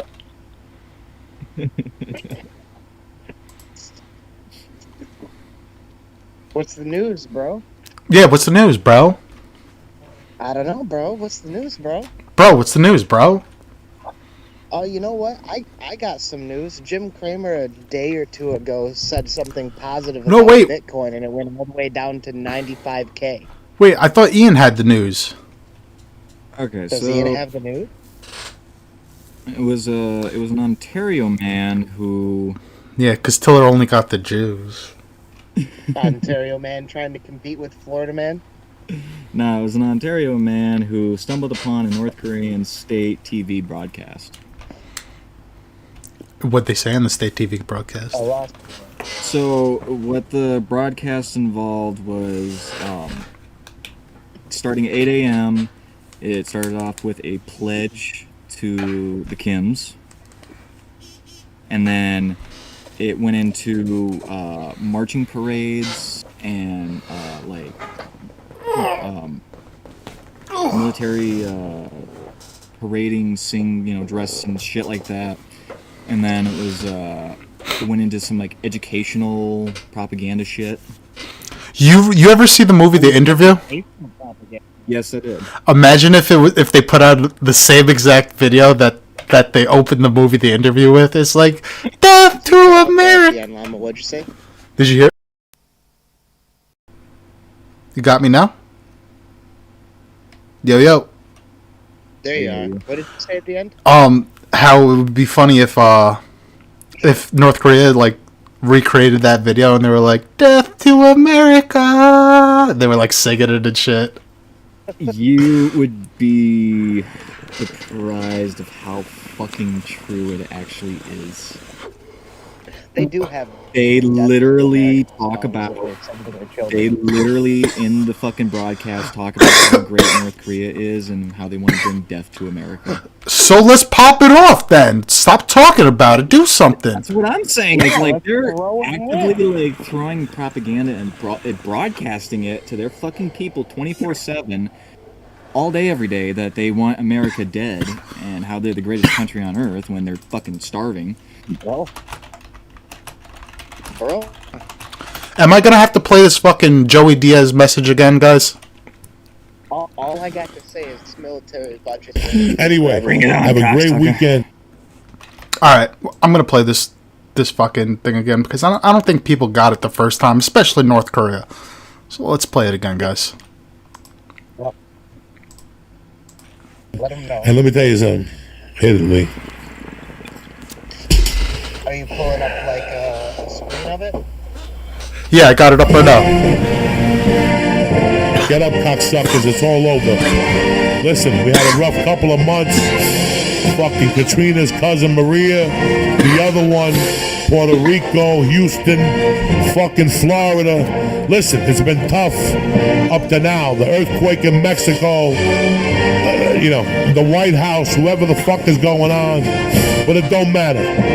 They want to shoot. It's time for us to fucking shoot, cocksuckers. They want to get down and dirty. Don't forget who the fuck we are. You understand me? We're the baddest motherfuckers out there. You send a message to that fucking North Korean. He's gonna be sniffing my dick and sucking my asshole. That's the focus. We're going to North Korea in like a year. It's gonna be an island. It's gonna glow in the dark. You know why? Because we're Americans, cocksuckers. Who the fuck do you think you're dealing with? Stop with the gun control. They're selling more guns than ever the last 3 days. Stop with the fucking whining. Stop with the Russians on Facebook. I don't give a fuck. Worry about yourself. Keep your eyes open and get the fuck off Snapchat and fucking Twitter, cocksucker. Stay black. Fucking Joey Diaz, baby. Joey girl, Coco Diaz. Joey. God bless him. You gotta if you ever start questioning shit, just open up the Joey Diaz video and he'll put shit in perspective for you. Honestly, when I was heavily into my fucking cocaine addiction, he put a lot of shit in perspective for me. Oh God, he did a lot of cocaine himself. Yep. Yeah. I think I mean, how bad would it be if we just dropped like 400 or 500 nukes on North Korea? Like, what's really gonna happen? Yeah, they're gonna send Well, South Korea would be an island. Yeah, but like how would they even send them back if we just did it in lickety split of a moment? We just did it like do do do do do do do do do boom. Probably isn't Just- even fucking just working. It's just there Send on an the show. unmanned or submarine just straight at them. Yeah, like close range and like fucking fuck the sub. It's like a suicide mission. Fuck it. Yeah, yep. Like, let's just get this over with, guys. Yeah, just let it coast from so far out that they'll never pick up the engine, you know? Nuclear version of fucking Bin Laden raid. Yeah. It's like watching Jaws 4, but instead of a fucking great white shark, it's just an ICBM torpedo. Or not an ICBM, that doesn't make sense. It's just a nuclear tip torpedo. It's like doo-doo, doo-doo, boom! Oh, man. Just to make it a little bit more ironic, you gotta paint "Here's Brucey" on the front of it. And I would kind of feel bad, though, because I play Star... Somebody South Koreans would get Yeah, bro, I play StarCraft 2, bro, and I play with a lot of South Koreans. And I would be very upset to lose them. That's okay. You just tell them, those guys that are living on the fucking 39th parallel, hey, back up about 10 miles because it's going to start lighting up real quick. It's fucked up because they have military service in South Korea. So a lot of my homies would be on the front lines. It'd be fucked. Get So we 16 just have feet to put it underground. closer to Russia than we do, and put it. Oh man, put it right so that it dusts China a little bit. You know what I mean? Yeah, but if we're trying to get North Korea like by surprise, you're coming in really low, by the way, Tiller. Oh, let me try and help that. You're a little better. Yeah. The only thing about like warning South Korea is that we're giving the jump to North Korea. We don't warn South Korea. We just put the nuke closer to China and Russia. But what if you do that? You're like removing selection from your targeting. So Let's ask ChatGPT a question. all right, why not Grok though?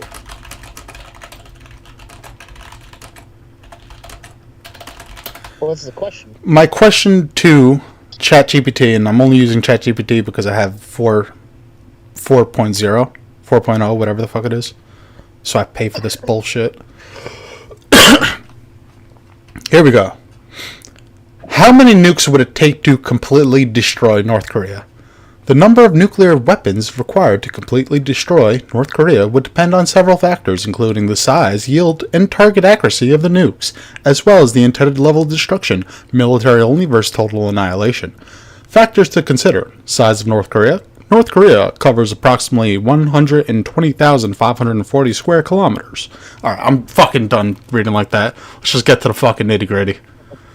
It says, hypothetical estimate, tactical destruction, to eliminate key military and infrastructure targets while avoiding widespread civilian areas, which fuck that. You know what I'm saying?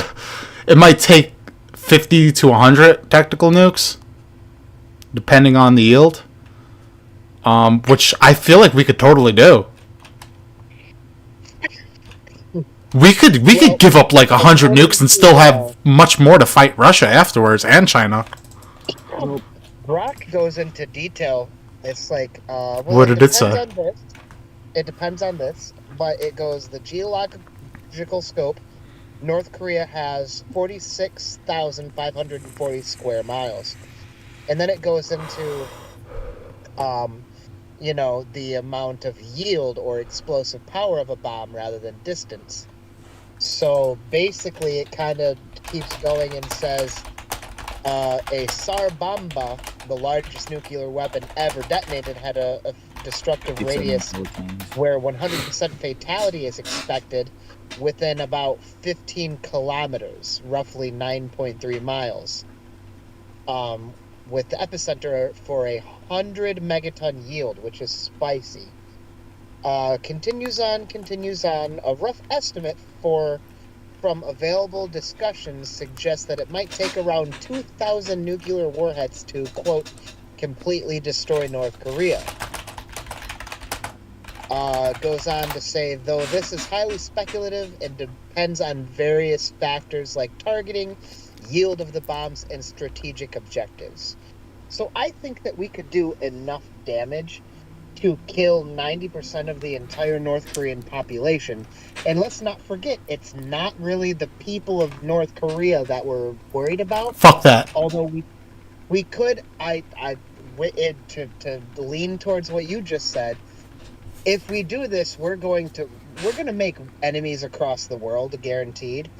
But if we wipe out every single North Korean, you don't get the situation like what we have in the Middle East, where every time we kill a member of the Taliban, his 12 sons are like, well, now I, Mohammed the 12th, am going to take up his torch and hate America twice as much because you killed my father. Hey. You know. So I got ChatGPT to get a little more fucking detailed. I want to turn every inch of North Korea radioactive in this hypothetical. So how many? So absolutely. So it says, like you were saying, Tiller, it's 46,541 square miles big, North Korea. So it said a ground burst detonation. Mm-hmm. In a grid formation of fucking attack bombings, it would take approximately 8,000 1-megaton bombs, or 24,100 kiloton bombs, which is actually a lot more than I was hoping for.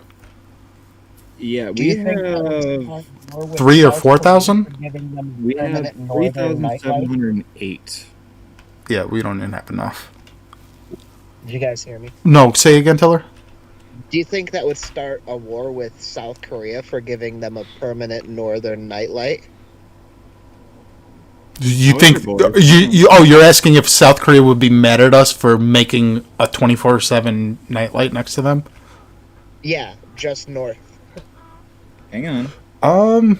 I mean, I guess So- at that point they would have They to would move to be- Australia. Yeah, just move to Australia, be okay. So we What have. Bring so fighters in get your this. boots and shit. happened, Ian? So get this, we have warheads that are retired and are awaiting dismantlement. However, they're still in our stockpile. So that technically brings our stockpile up to 5,044. They're not decommissioned yet. They We still so- can technically be used. We still don't have enough. I mean, we still don't have enough, but we have more than was originally anticipated. And we would need 8,001 megaton bombs. So a lot of our bombs are like kiloton. Yeah, and I mean, it's like, okay, if it was like 1967 when we had 31,000 of these motherfuckers, you would no problem. See, But- you know why Tsar Bomba is so much bigger in yield compared to American nuclear bombs? More 'Cause- space to work with. We don't need big bombs. The reason why you would efficient track. People out there. Hold, could you? Yo, Try again. what about now? Now? There you go. I gotta stop touching this cord. So the reason why Russia has such big nuclear bombs and big yielding bombs is because they don't have accurate and precise guiding systems for their bombs.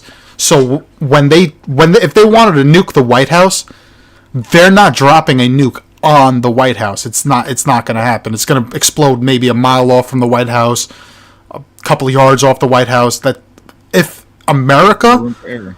we could fucking nuke a penny on the floor if we wanted to. We're the same country that literally sent a javelin from fucking space Yes. kill a guy. Yes. That's why America doesn't need big yielding bombs. So when everybody talks about, oh, Tsar Bomba, it's like, listen, if it really came down to it, they could America could put a nuke in your living room if they wanted to. Yep. Russia could not do no such thing. Like there was that joke about fucking Trump going up to the Taliban leader and showing him a picture of his house. I just imagine, like, could you imagine like fucking Vladimir Putin saying fuck it, launching the bombs, and then Trump just launching the bombs and having there just be one particular nuke that is heading straight for Putin as he's walking out to his fucking car or some shit. Oh, 100% there would be. There would 100% be like a little tactical nuke just headed right towards Putin. Locked onto him. Yep. 100%. You guys know Puff Daddy was hit with 5 more rape allegations. Oh. Just throwing that out there. Hold your shock. We all know he did it. Actually, when you brought up Diddy when I was talking about Malcolm X, that was probably a good time for me to bring this up. That's alright. I tried. Yeah. It is completely out of order.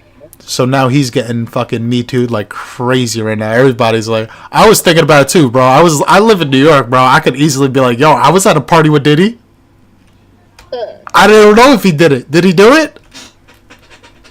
I saw the pictures of him with Justin, and that right there creeped me out. I was like, huh?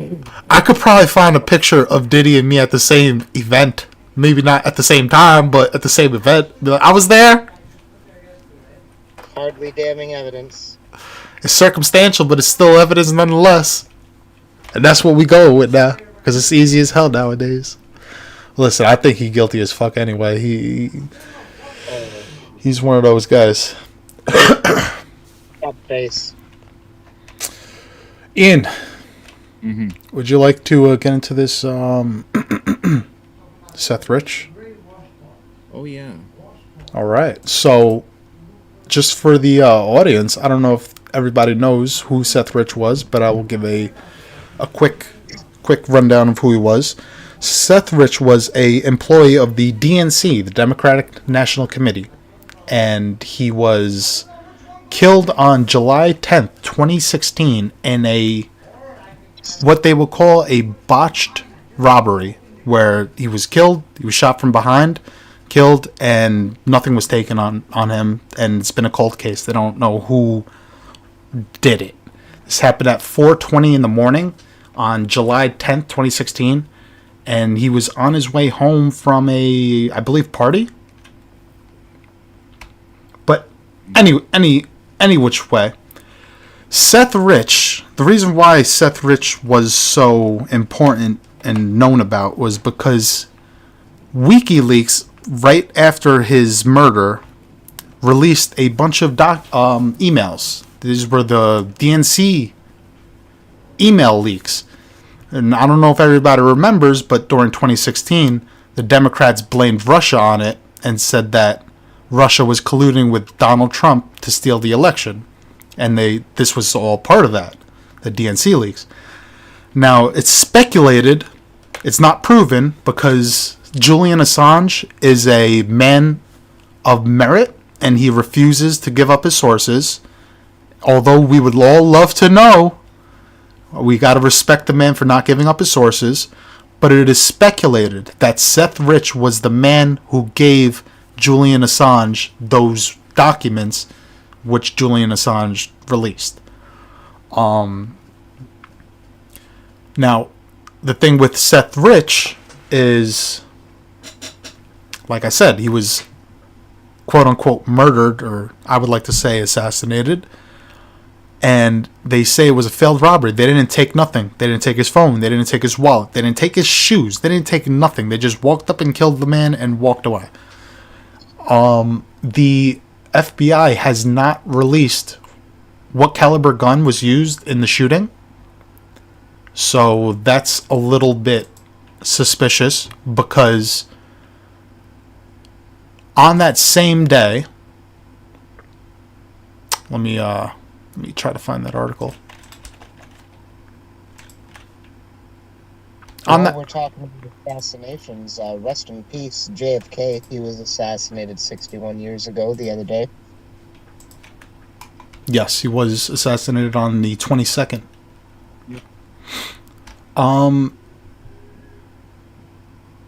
Let me get the article up here.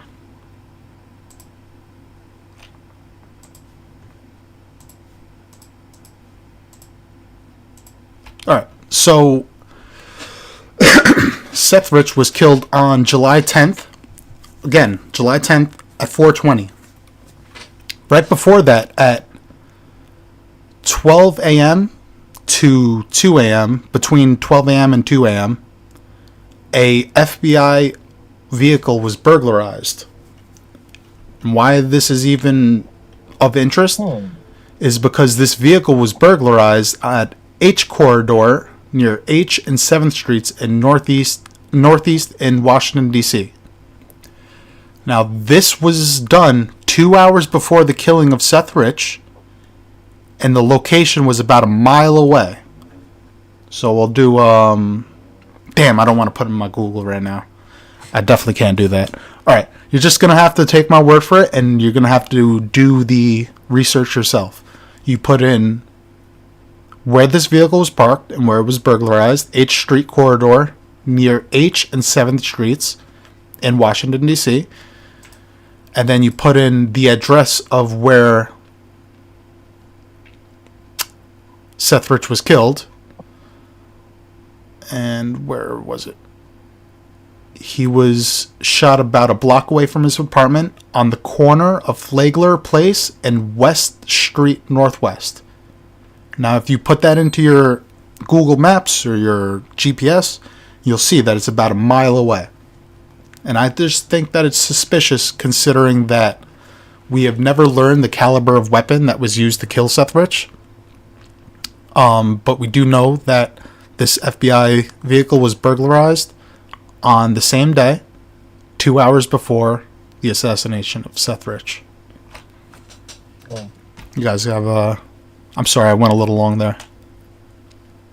No, I mean, it's just so suspicious, honestly, that, I mean, And this is not just about Seth Rich. This encompasses the whole Russiagate thing. And Donald Trump is colluding with Russia. And I've said this since 2016. I'm like, every time the fucking Democrats say that Trump is colluding with Russia, all I hear is that we killed Seth Rich. Because this is all... And this is actually the first time I'm sharing this article, this FBI bulletin, with everybody. As you can all see, it's from the FBI.gov website right up here. So it's an official bulletin from the FBI.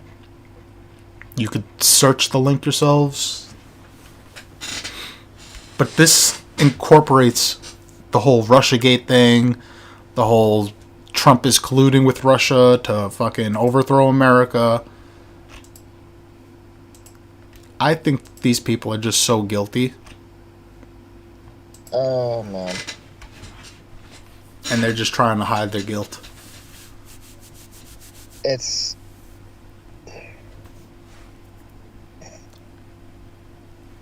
I can't think of anything like...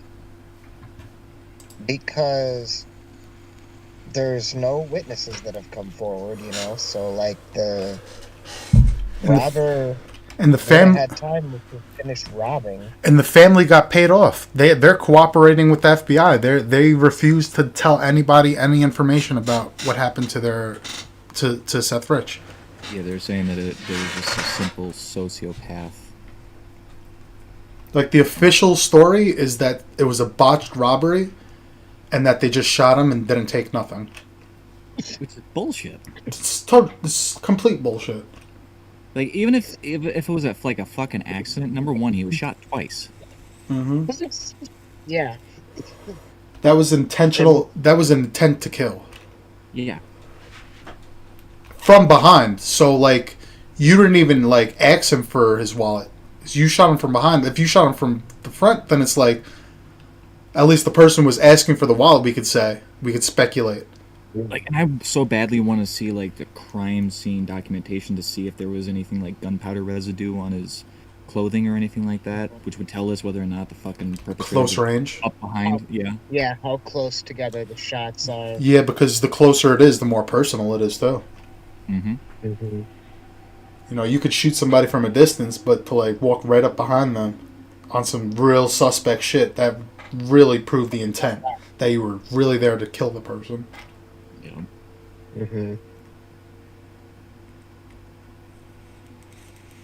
And even then, too, it's like you don't even need to fucking capture a bullet to measure the diameter of an entry wound. Hey, guys, but listen. All Hillary Clinton did was run an email server.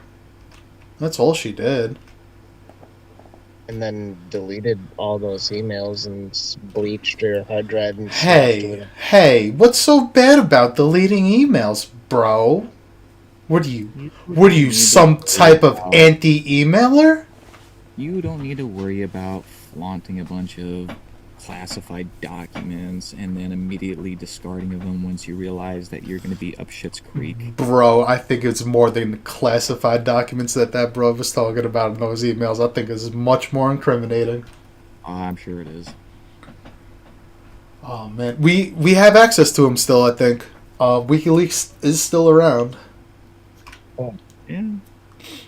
Do you know about my friend Ben, Mr. Ghazi? No. He's a friend of mine, and he's a friend of Hillary Clinton. Ben Ghazi. Do you know Ben Dover? He went to my high school. Oh. He wasn't very popular. What about Benghazi? Benghazi? Oh, Benghazi and Hillary Clinton and Benghazi. Oh, I know. But you want me to go into that rabbit hole real quick? Oh, nuts. So, Hillary Clinton was the Secretary of State under the Obama administration during the whole fucking Benghazi fiasco, where she let the fucking ambassador get fucking slaughtered by psycho Islamists, right?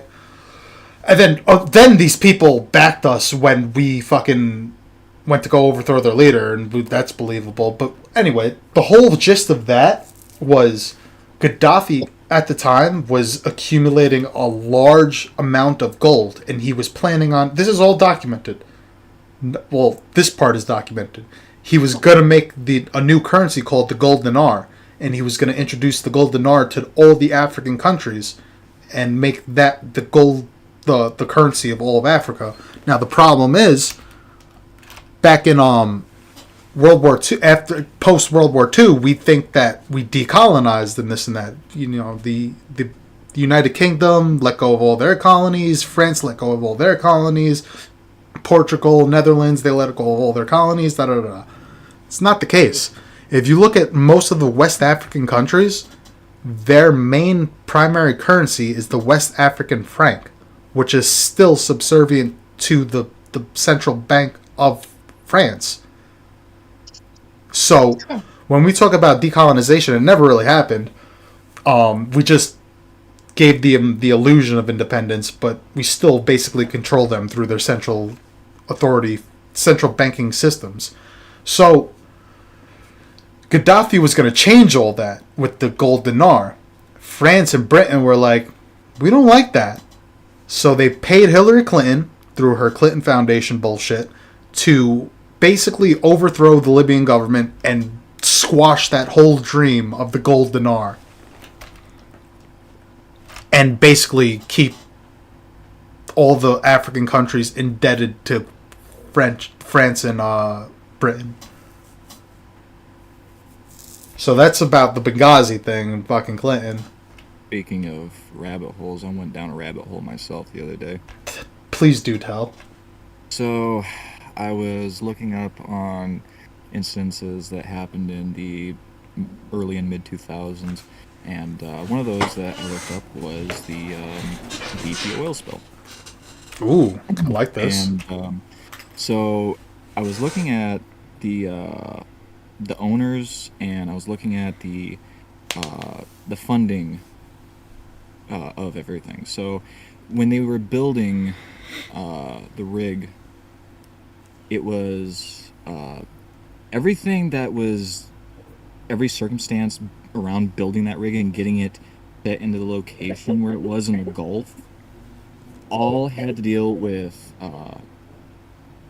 3 companies. It was fucking god damn it, I can't remember the name of the insurance company. Hang on a second.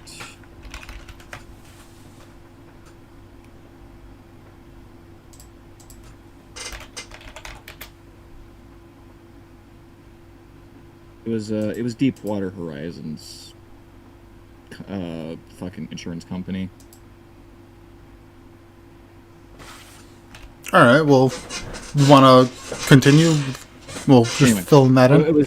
It was Deepwater Horizon, their insurance company, and guess who the third one was? Our good old friend Halliburton. There you go. That's George Bush's brother. No, George Bush's. It was Dick Cheney's thing. Oh, that's Dick Cheney. Yes. Yeah. So Halliburton laid down the foundation for Deepwater Horizon's rig. And so when they were doing the drilling, they have it's like a trap lock thing that's going around the actual stem. So what happens is if there's a differential in pressure, these dogs lock out, and then it just crimps the pipe and just locks everything in. So that way there's no spillage. And then you can just cut your bit and drag your pipe up and, you know, move on to a different zone, because that's kind of, oh well. But for whatever reason, this shit didn't work that day. And as a result of that, everything went tits up, pressure spiked, and everything caught on fire. And fucking caused the fucking catastrophe in the Gulf. You can pretty much bet on if anything shitty happened in the 2000s, Halliburton had something to do with it. Well, thank you, George Bush. Yep. Fucking guy, fucking his father was the heroin king. I don't know how many rabbit holes you guys want to go down, but I have plenty more rabbit holes with that one. we can talk about the cocaine cowboy and his daddy. Nah, that's Poppy. Well, I mean, George Jr. was a cocaine cowboy. His father was the poppy cowboy. Yeah, so the Bushes didn't make their money off of oil, which is that's what everybody thinks. So they made it off drugs. They made it off drugs. Back in 1971, George H.W. Bush, the father, was the CIA director and was overseeing some of the effort in the hidden war in Laos and Cambodia. So basically, we had this airline company called Air America. You guys could look this up on Wikipedia. It was called Air America, and they were conducting clandestine drug running operations through Cambodia and Vietnam. Now, why Vietnam and ironically Afghanistan? Those are two very fertile areas for growing poppy, and that's why George H.W. Bush's nickname was always George Poppy Bush. That's why whenever George W. Bush would refer to his father, he would say, "Oh, my poppy. That's my poppy." It's like, yeah. That's where they made their money from, running fucking heroin into the United States. And we want to talk about the heroin epidemic and all this and the crack epidemic. It's the fucking CIA. Speaking of good old poppy and cocaine during the time, so get this one. So H.W. was director of the CIA at one point, right? Yes, 1971. 1971.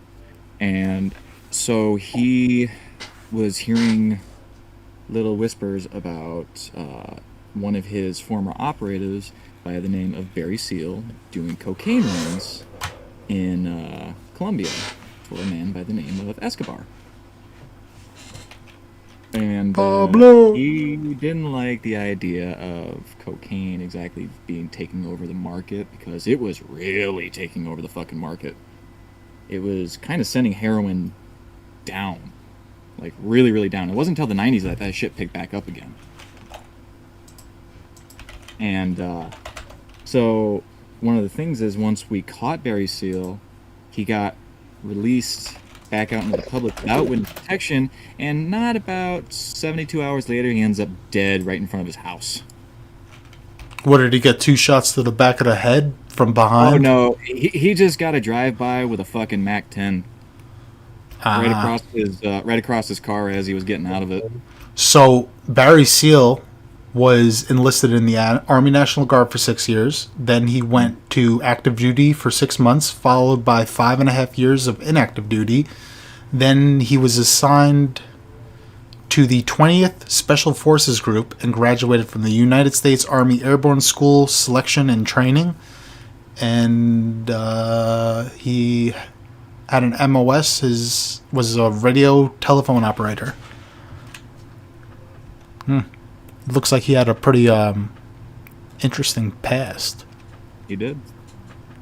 You guys know about, I keep going down rabbit holes. Matt Gaetz. Matt Gaetz, because you keep reminding me of different things. Matt Gaetz, when he started putting out those pictures of the blackmailing thing, Yep. They were basically telling Matt Gaetz that if Matt Gaetz paid $25 million to these people, he didn't say, I don't remember who the people were. I think that we did find out who they were. But he was saying that if they paid $25 million, all these allegations against Matt Gaetz would go away. Joe Biden would pardon him, and his money would go to freeing a man named Robert Levinson. Now, I had no idea who Robert Levinson was. So let me pull him up real quick. And it was ironic because I was born in the same neighborhood as him. And I was like, oh shit, I feel like I've seen this guy in my past life before. But he was a former DEA officer. Then he moved to the FBI. And then after he retired from the FBI in 1998, he worked as a private investigator. and he disappeared in 2007 while in Iran on a mission. Now, he was over in Iran on a mission for I forgot what the reason that the CIA was trying not to have any ties to him, and they were denying any ties whatsoever to him. And then the AP ended up doing a story where they found some evidence, and then the CIA was basically implicated, and they had to admit that basically Robert Levinson was on a CIA mission in Iran at the time of his disappearance, which was in 2007. Now, he was officially presumed dead in 2020, and the government of Iran has denied that they captured him. They denied that he's even there. So we have no idea where he is. So we presumed him dead in 2020. And it wasn't until 2021 when all these allegations against Matt Gaetz started coming out and all this shit. So it's just very... Listen, all these rabbit holes that we keep talking about, there's not very... I mean, yours is a little more concrete because we know that the Halliburtons were involved in building of the BP oil rig. But the ones that I'm talking about, they're more speculative. Like, I don't know who this guy Robert Levinson is. We only have these text messages from Matt Gaetz talking about him. And we have this Wikipedia article giving most of the information of what is known about him. Yeah, and it's like, there's a lot of shit that it's very speculative, but it's so fucking like, that's so convenient, ain't it? It's just so weird. You can't ignore it. You just can't ignore it. But it's not even like setting off like a major, like, it's not giving answers, it's just giving more questions. It's like, who the fuck is this guy? Right. It's like, we don't need more questions, we need more answers. And it's like, fuck. Yeah, last rabbit hole. So, lottery was created by the CIA to catch time travelers. I just made that one up. I don't know if it's true. I don't think I made it up. I've heard that somewhere, I think. Makes sense, though. Makes sense, right? You guys have any final thoughts, final articles you guys want to share? Anything you guys want to talk about? Man, I don't know. I have that one real quick. If you could pull up that video of the vice president of the Philippines. Where's that at? I think I put it in the discussions. I asked you about it, but I think you were busy. This, I posted it and I added you. It's right here. I posted it yesterday in 11/24. Happy 11/24/24, everybody. All right, 1 second.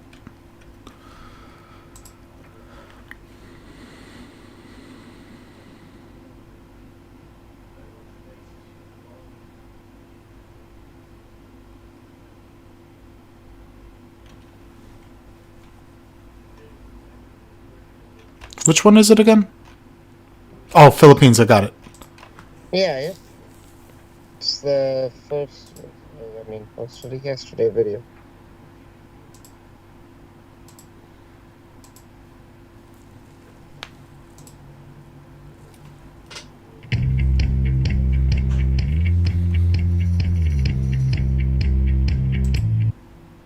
Philippines. All right, I'm going to share my screen. There you go. So, this woman is the vice president here. And I would assume that the guy on the left is the president. But yeah, go ahead and start it off. Vice President Sara Duterte said Saturday that she has contracted an assassin to kill the president, his wife, and the House of Representatives Speaker if she herself is killed in a brazen public threat that she warns is not a joke. Executive Secretary Lucas Bersamin referred to the active threat against President Ferdinand Marcos Jr. to an elite presidential guards force, quote, for immediate proper action. Now, it's not immediately clear what actions would be taken against the vice president if they do decide to do that. Now, the Presidential Security Command immediately boosted Marcos' security and said it considered the vice president's threat, which was, quote, made so brazenly in public, a national security issue. The security force said it was, quote, coordinating with law enforcement agencies to detect, deter, and defend against any and all threats to the president and the First Family. Marcos ran with Duterte as his vice president running mate in the May 2022 elections, and both won with landslide victories on a campaign call of national unity. The two leaders and their camps, however, rapidly had a bitter falling out over key differences, including in their approaches to China's aggressive actions in the disputed South China Sea. Duterte did resign from the Marcos cabinet in June as education secretary and head of an anti-insurgency body. Like her equally outspoken father, who was the former president, the vice president became a vocal critic of Marcos, his wife, and the House Speaker, the president's ally and cousin, accusing them of corruption, incompetence, and politically persecuting the Duterte family and its close supporters.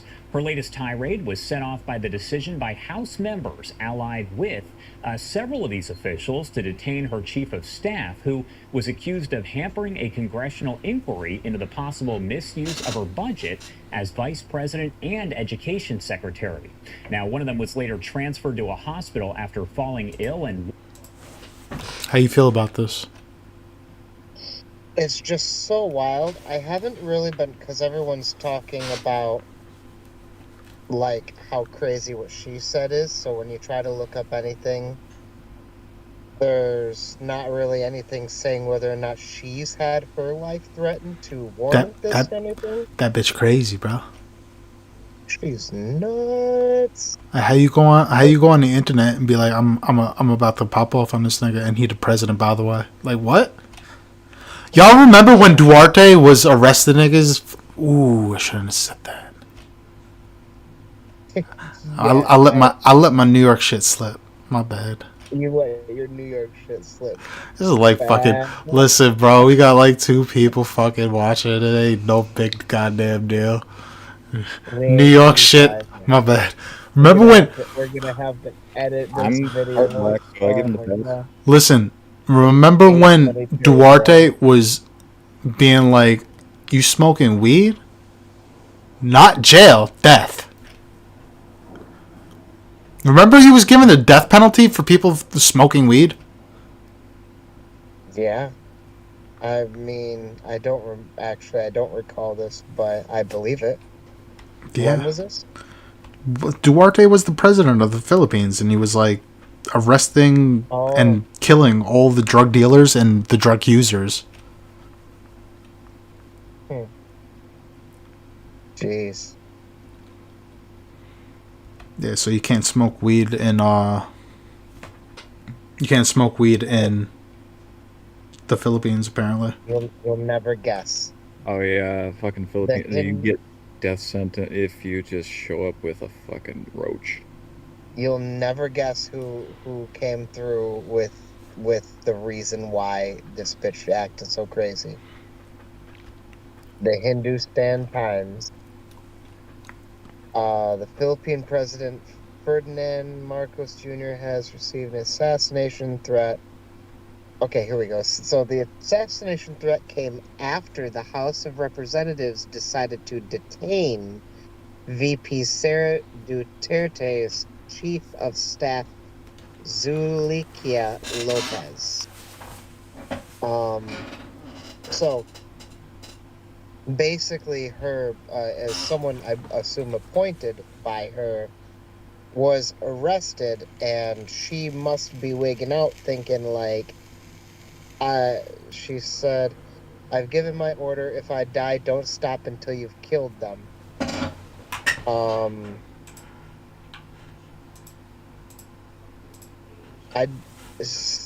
She said, "Don't worry about my security because I've talked with somebody. I said, if I'm killed, you'll kill BBM, Liza Araneta, and Martin Romualdez."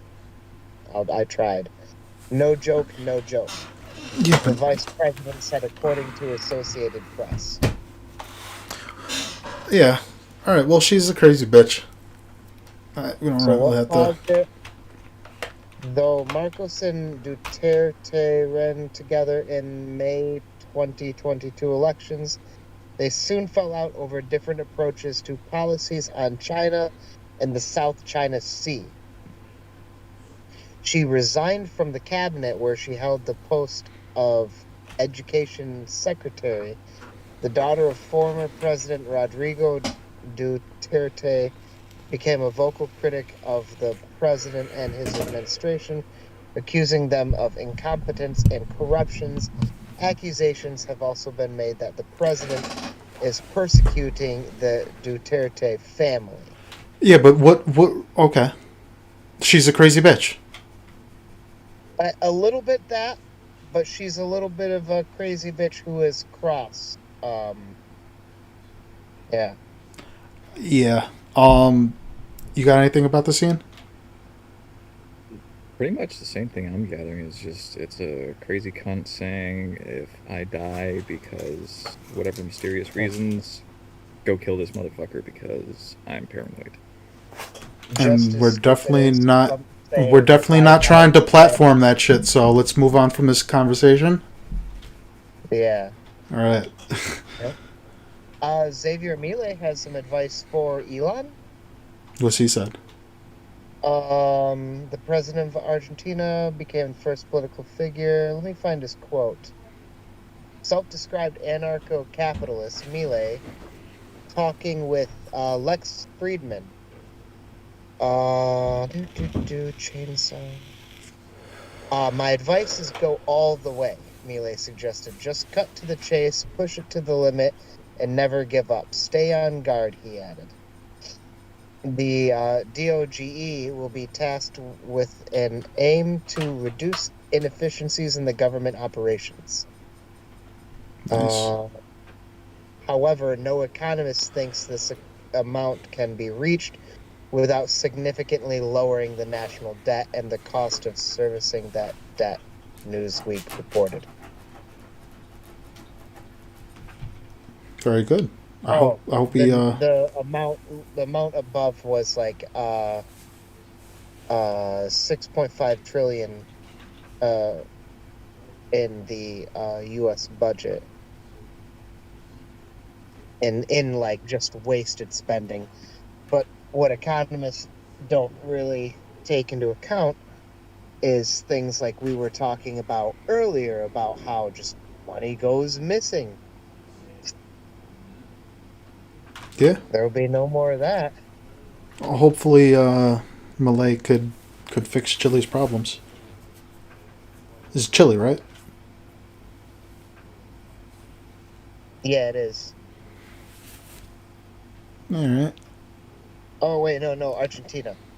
Well, in Argentina. Hopefully, he could fix Argentina's problems. Yeah, well, he mostly has. Ian, you got anything? Not at this moment. Just one last thing about Argentina and Milei and all that. Someone was like, how is it that people who are, pro MAGA and also pro Milei are like, yeah, go pro Milei for, reducing tariffs. And then Trump is like, oh, pro tariffs. That's going to fix our economy. Because Argentina is not a large exporter and importer? It's not the same as America. They're two entirely different countries. So what they need, like, the problem with Argentina might have been that the tariffs were just unjustifiable, The problem with America is that the tariffs are justified because of the geopolitical situation we are in. Yeah. Yeah, good. I'm glad everyone agrees. I sort of wish I had a little pushback. No, that's. I know. Makes I'm not sense. complaining that you agree with me. It's just that yeah. No, it makes sense because Right? Argentina doesn't export anything. They don't they're not a large exporter, and they don't really import a lot. So, I mean, The thing is, Almost they got my don't phone. really Or have as- much to offer, as- whereas they are more of a tourist attraction than anything. yeah, America is the largest consumer and importer in the world. Oh. All right, we're ending this podcast now. It's been a pleasure, everybody. Indeed, it has. Yeah, I don't really have much to add. God bless. Godspeed, and good night. Thank you, everybody, for tuning in tonight. We got a lot of projects going on right now.